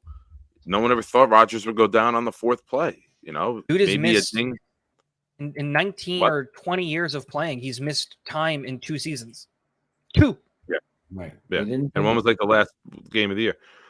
We shouldn't have grabbed Dobbs because Dobbs would have been a trade. Minnesota traded for him. That's why. That is why. They, whether you agree with them or not, for whatever reason, they like Zach Wilson. They believe in Zach Wilson. They're sticking by him. They're insisting that he's playing okay and that it's other things. And that's what it is. And the reality is that the last loss, at least, wasn't about Zach Wilson. So a lot of the losses aren't about. A lot of the losses weren't about Zach Wilson. I mean, he doesn't lift us to win and overcome those deficiencies, but he wasn't the deficiency. I mean, the New England game, yes, that's on him.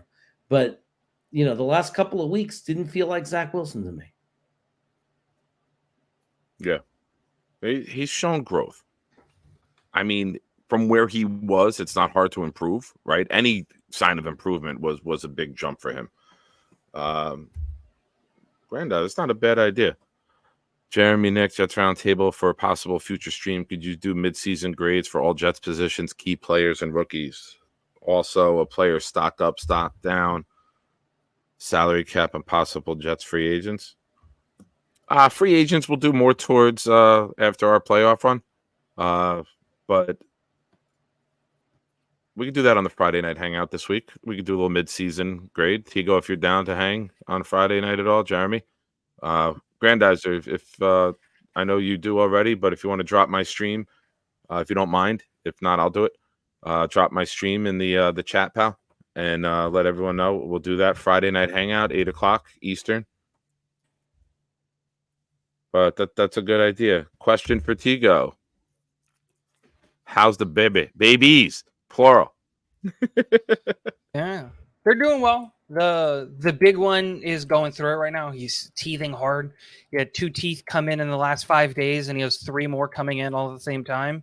So he is not happy right now. He's very, very upset.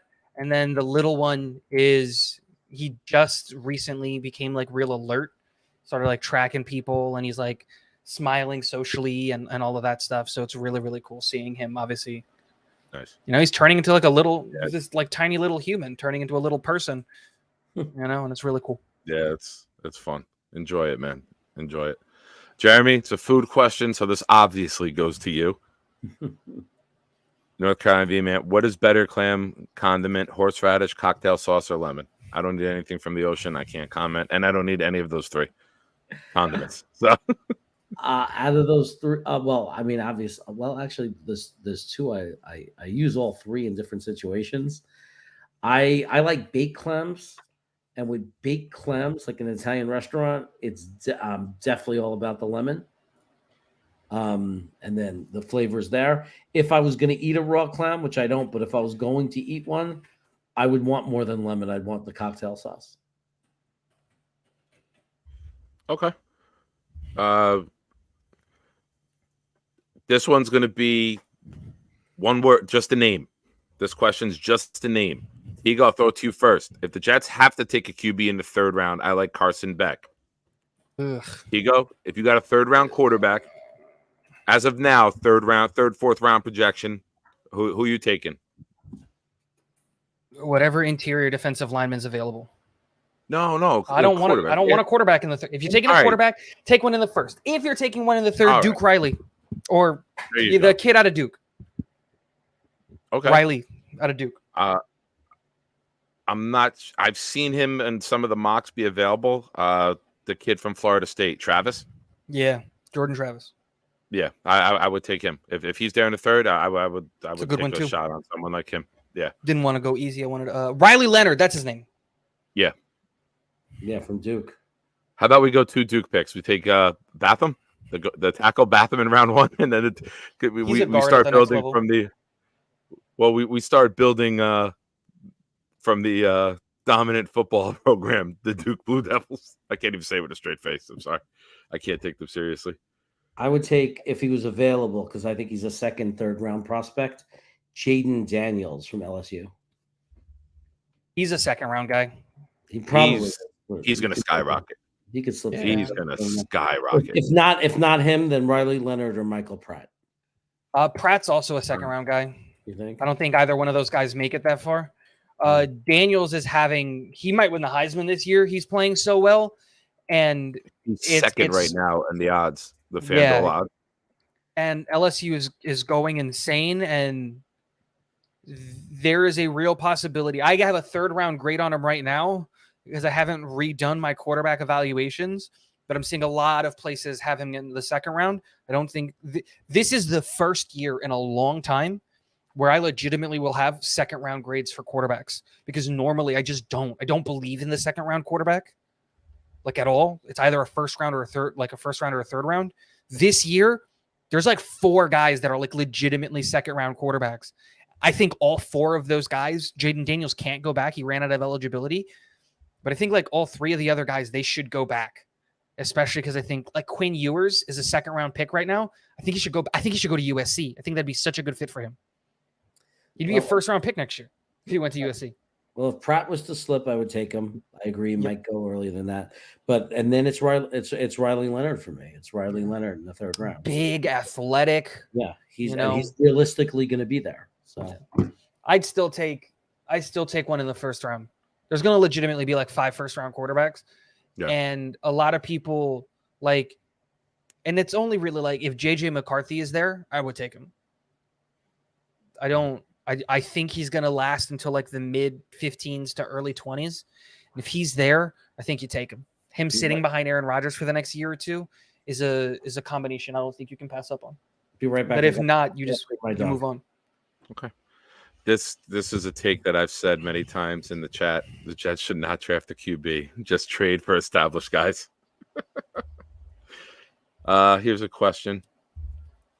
We'll split this one. Jeremy Nictigo, are there any free agents out there that you heard the Jets may sign? Any juicy rumors? We just seen the Lions sign Bruce. I think it's too early for that. I'll be honest with you. We're still in it, so I haven't really looked ahead at free agents next year or potential. You're talking about this year. Oh, this year? Yeah, because there's still guys that are out there. The big one that I think that just kind of came on the radar now. I don't think the Jets do this because it's a position of strength, but I would look at it like if you can cut Lawson without money, without losing the money, I would totally do this. But apparently JJ Watt wants to come back to football. And if that's something that you can do for not all that much money, I would do that. If we had Rodgers, you'd do it. Like, why would he come here though right now? Well, he signed a 2-year deal, right? That's the whole thing. Really? You heard? I didn't. Where did you hear that? I heard from? he wants to. If he can, I think he's doing great on television. I think. I agree. Amazing. I agree. I think he was being a little hyperbolic, obviously, talking about, I might play 4 more years if Rodgers is healthy and he shows that he can come back from an Achilles. But dude, he said that. The video, yeah, today on the McAfee show, dude. I follow him on Instagram. I love JJ Watt. The dude is still hitting the gym hard. Oh yeah, like hard. Like that whole family will live in the gym. Absolutely, but why is he squatting that much weight if you're not trying to come back to football? I just think it's obviously not for the Jets. I think he goes back to Houston. 3 words, Gigo. Because he can. Well, of course, but like what I'm saying is, dude, the weight that he's lifting is about putting on muscle, not maintaining it. So it's just, look, it's a pipe dream. I think he goes back to Houston, but I would tell me JJ Watt. He's a first ballot Hall of Famer. I'd sign him. Oh, I mean, if he wanted to come here and I would take him. And you could put him in a D tackle too. He's past the days of the end, I think. Maybe on rundowns you put him out there. But that would be wild wave. That's the pipiest pipe dream of pipe dreams. Right? We would have to lose out. Dude, we would have to lose out, Wild Wave. We would have to lose out and everybody else would have to win out. Marvin Harrison Jr. is going to go number Giants, 2 overall. I don't see the Giants winning. I mean, he could fall to 3 or 4 because of the Giants. If the Bears have won with the Panthers pick, I could see them trading out and just getting a boatload and someone going up for a quarterback. I totally agree. But let's talk about the teams that are at the top of the board right now. It's Arizona, it's the Giants, and it's the Bears, it's Chicago, right? And all of them have quarterback question marks, but they theoretically all have quarterbacks. Theoretically, I don't believe in. I think if any of those 3 teams are at the top of the board, they should take a quarterback. But it's kind of appealing to say, you know what? If we're picking number 1 overall, thanks to Carolina, we can trade it and get picks for the quarterback, or we can get the only player who I think has truly earned the generational tag for the last 10 years. Truly. Harrison? He is the only player I have ever evaluated where I've given the generational you didn't have Chase tag in that category? Not as a generational prospect, as a stud, as a superstar, yes, but he wasn't generational.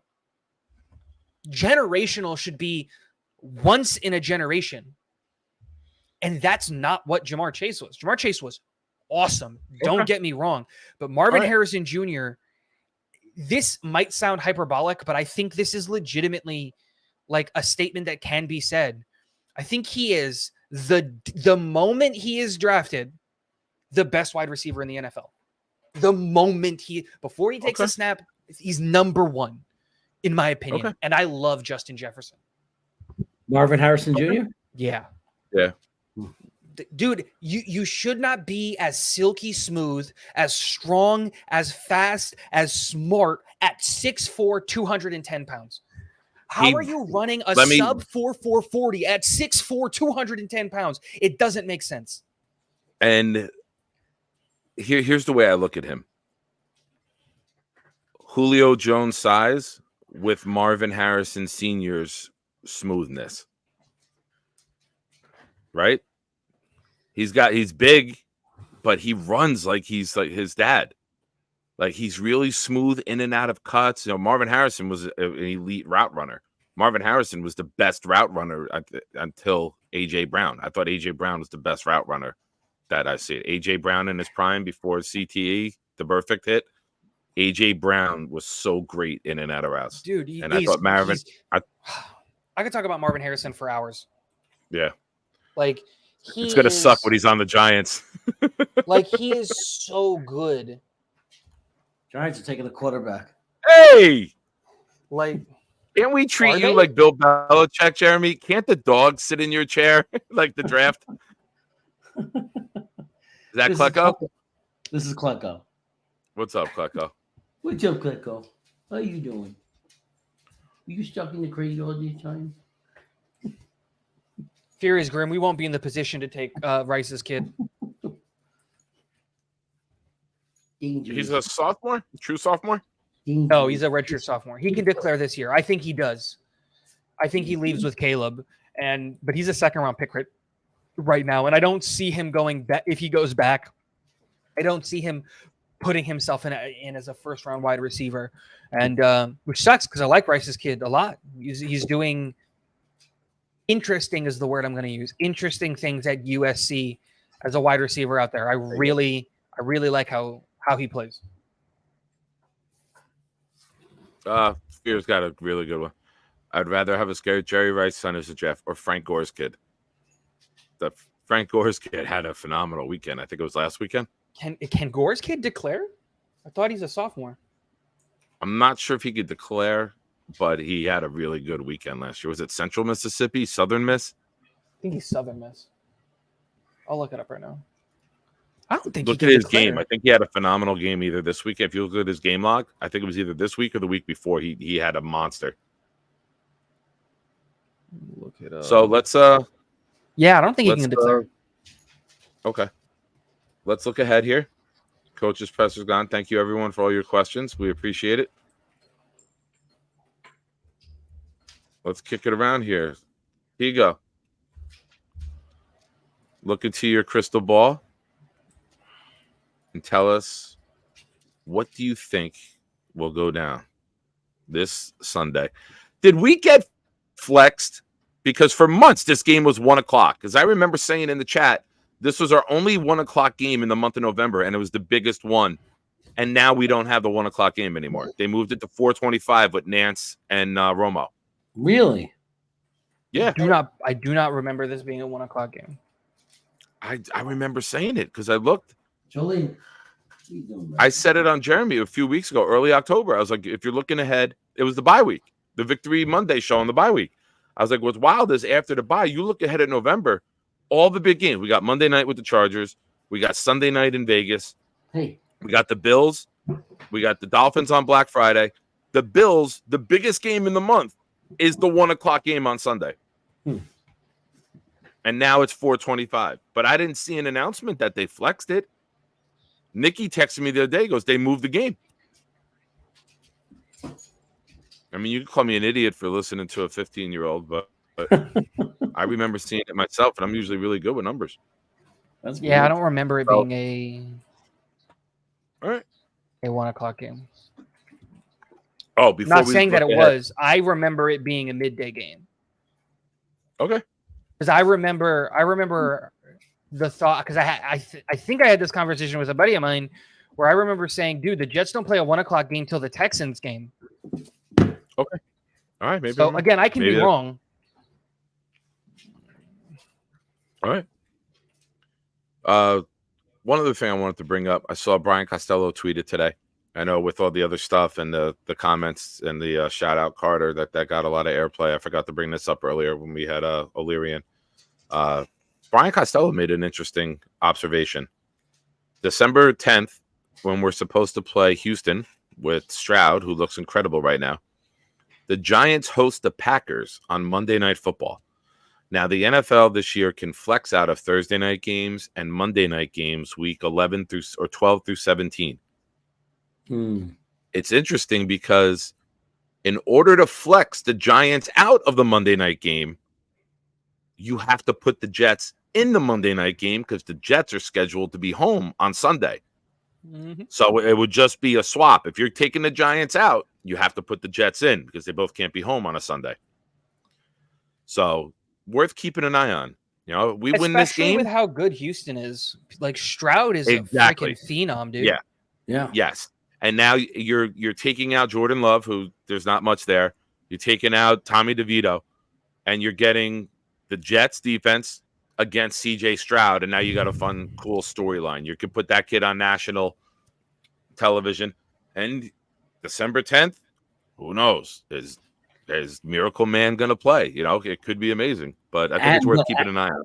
And that, I mean, literally that game could be still very, very critical for the two teams on who goes to the playoffs. Oh, yeah. Yes. Right? So I think we might see an unprecedented thing because I think both games have an opportunity of being flexed that Monday. Because it's it's Giants, Packers, and then it's what? Titans. Who are the Titans playing that Monday? I don't know. On December 10th? Yeah, because it's a double header on Monday night. Oh, never mind. It's Titans Miami. Tyreek Hill is must-watch TV. Yeah, they'll keep it. What's the Monday night game the week after? December 18th. What's that Monday night game? That is. I know you got multiple screens. It's easier. Chiefs Patriots. That's getting flexed. Patriots. Chiefs at Patriots. We got the That's getting flexed. We got the Dolphins that week. No, that won't get flexed. That's the Black Friday game. It can't be moved. No, December 17th. We're at Miami. Oh, the second. No. I'm stupid. I haven't slept in 3 months. We're in Miami that week. Yes, that's what I'm saying. I mean, I know CBS can protect the game, but interesting. All right, Tigo. Yeah. We got to wrap up here in a few minutes. Crystal ball, give me your score prediction. Player of the game for the Jets. What's your thoughts? They would, by the way, they would flex out the Cowboys at Bills for that. If they flex it'll be Cowboys at Bills that they flex Monday night. If the Bills are still alive. That's the Monday night game? No, if they flex out Cowboys, if they flex out a game, they're going to take the Cowboys at Bills. No, the network, CBS and Fox could each protect one game in a flex. So that would be the game they protect, which then would make us eligible with the Dolphins. Because then they would take the Eagles and Seahawks. Are Eagles and Seahawks absolutely true? Are Eagles and Seahawks on Fox? Yeah. So the Cowboys and the Bills and Cowboys are on CBS? No. Bills, Cowboys are Fox, both Fox and games. Eagles, Seahawks. Oh, okay. All right. Yeah. So one of those. There are other games that week that'll be more. Yeah, you also got the Ravens at Jaguars. I mean, there's a lot of good games that Sunday. Ravens Jaguars. But CBS would protect Jets Dolphins, so CBS would protect. As of what you're saying, if those games are both Fox, the Jet Dolphin game is the game. CBS protects Jets Dolphins. I think so. Yeah. All right, Tigo. Let's try fourth time. I'm not gonna do a score prediction. I'm not gonna do a score prediction because it can. I just don't know. I don't know. Josh Allen versus our defense is an anomaly wrapped in an enigma, wrapped in a question mark, in Schrodinger's box. Like we just don't know what it is, like at all. I like it. And I think the Jets can win this game. I'll say that. But if I had to pick a star of the game, like a guy who's going to be like, holy crap, like we're going to talk about him, it's going to be Jordan Whitehead. I think it's going to be another like 2 interception game. You have another 2 interceptions. So that's it. Josh Allen is interception happy. That O-line is not going to be able to stop us at all. And so like they still don't have a run game. Joe Brady, while I really like him, is not going to have enough time to install his offense. He got fired from Tennessee. Was it Tennessee? Carolina. Got fired from Carolina because he didn't run the ball enough. So a team that struggles running, Allen, right? Yeah. So a team that struggles at running, whose current offensive coordinator, by the way, Jeremy, I brought this up just so that I can mention this. Ken Dorsey getting fired is, what week are we in right now? This is week 11, 10? Yeah. This is week 10? Yeah. Is 10 weeks too late? 11. Week 11. 11? We had to buy it. This is 11 weeks too late. He should have been fired at the offseason. Ken Dorsey is 11 months too late. Yeah, honestly. Last January. Ken Dorsey is easily bottom 3 in offensive coordinators in the league. Easily. If they have a top 10 offense. Yes, because Josh Allen is a superhero throwing to Stephon Diggs. Not because of, it's in spite of the offensive coordinator. Not because of the offensive coordinator. But it's besides the point. Joe Brady isn't going to have enough time to install his offense, which is a good thing for the New York Jets. And he's pass happy, which is a good thing for the New York Jets. So again, we match up against the Buffalo Bills really, really interestingly. And I think one of 2 players is going to be the ball out. It's either going to be JJ's 3-sack game, or it's going to be Jordan Whitehead's 3 interception repeat against the Buffalo Bills. Grandize are great stats. Thank you. And I never thought I would say these words, but I hope that the Bills, there's no 69. I never thought I would root against a 69 anywhere, but I hope that the Bills do not get a 69. They're at 68 on us. Well, weather report from Grandizer 2. Good work, our friend. 37, slight wind. Yeah. Yep. So, all right, Jer, crystal ball. Go ahead, wrap it up. I think both teams are very broken right now. I do. And I think that only one team has, out of the 4 things, Bills offense, Jets offense, Bills defense, Jets defense, I think there's only one out of those 4 that's not broken, and that's the Jets defense. So I think the fact that we have the one out of the 4 components that's not broken is why I'll say we're going to win the game. I think that they'll might even get us some more points. And dare I say it, get us to like 18-ish, like high teens. So I think it'll be a squeaker again. I think it's always going to be close with the Jets. But I could see like an 18-14 or 18-15-ish kind of game, 19-16, one of those kind of things. But yeah, I think the Jets will squeak one by, and I think it's going to be because of the defense. All right. Everyone's going to pick the low scoring game, right? Oh yeah, you have to against our defense. Which means if you're a smart gambler, you bet the over. Hey. Eventually, we got to hit. Some of these plays got to score. Eventually, we got to get in the end zone. Eternal optimism. I love it, man. I have to. I love it. You know my life. If I want to be negative, I could discuss my daily events. But when I look at this team, I'm waiting for it. I'm waiting for the eruption. And 24 points would be an eruption. Like, I'm not talking 45. I'm not talking 70. Get me 2 touchdowns, 3 field goals. Give me 23 points. Give me a 23-17 victory. Maybe the defense gets a touchdown. Maybe we jump one. Then we know Allen likes to force it to Diggs. Maybe we disguise a coverage and we jump. That is not Klecko. This is Jolene. Jolene Klecko. Jolene Klecko. So I'm gonna go 23-17 Jets. You know what? I'm gonna go 23-19. because I think we hold them to a couple field goals. I think the defense gets really stout, and I think that they turn into the Jets and they settle for field goals. So I'm going to go 23-19, good guys. Anything closing? Tigo, plugs, anything? Nah, I got to get out of here. I got the kiddos screaming, so have a good night, guys. Thanks for joining us, buddy. We'll talk. Absolutely. You good for Friday? Yeah, we'll I think text. he is. I think he nodded his head before. Yeah.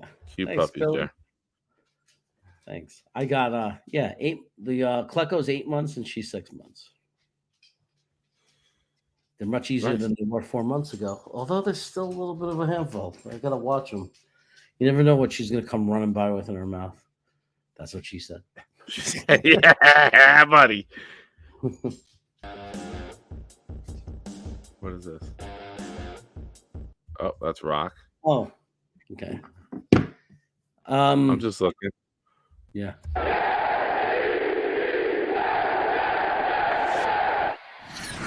Hey! I have an announcement to make. Here's the announcement, dude. I'm being very serious, everybody. If you haven't subscribed to my other channel, we are seriously pumping out some good videos.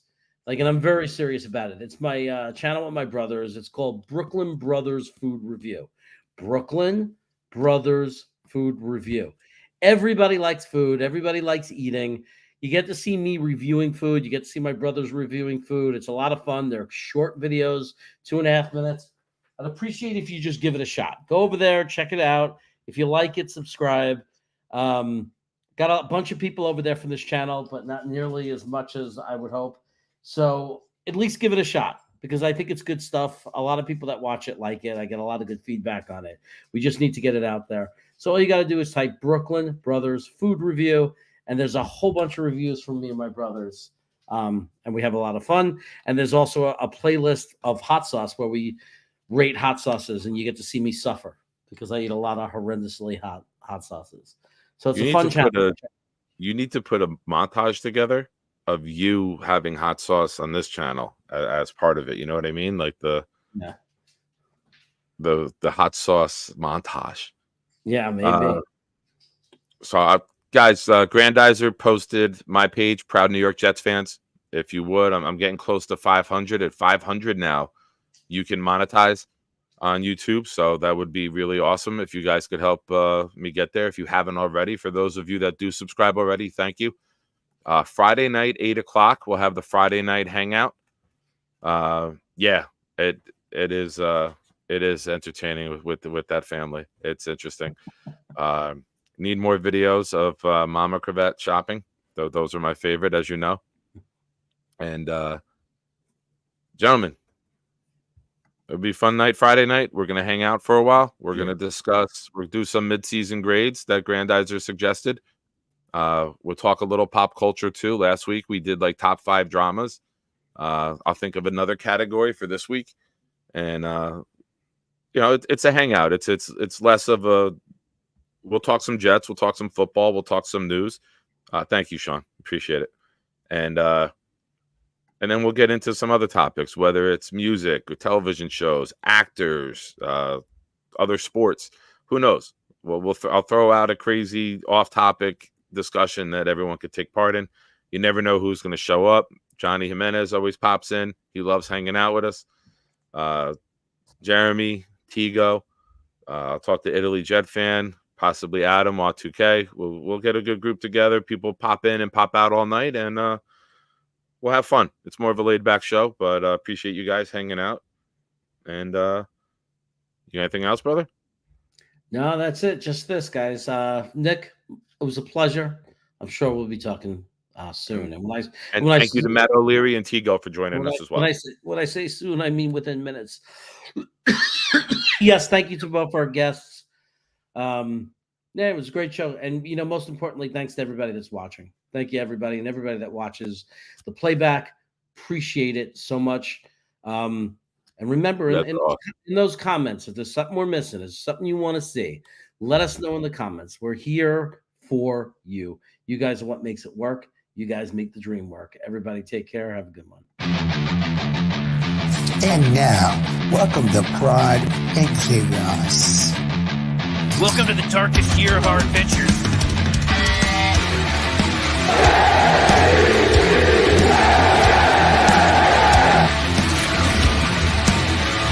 Oh, yeah!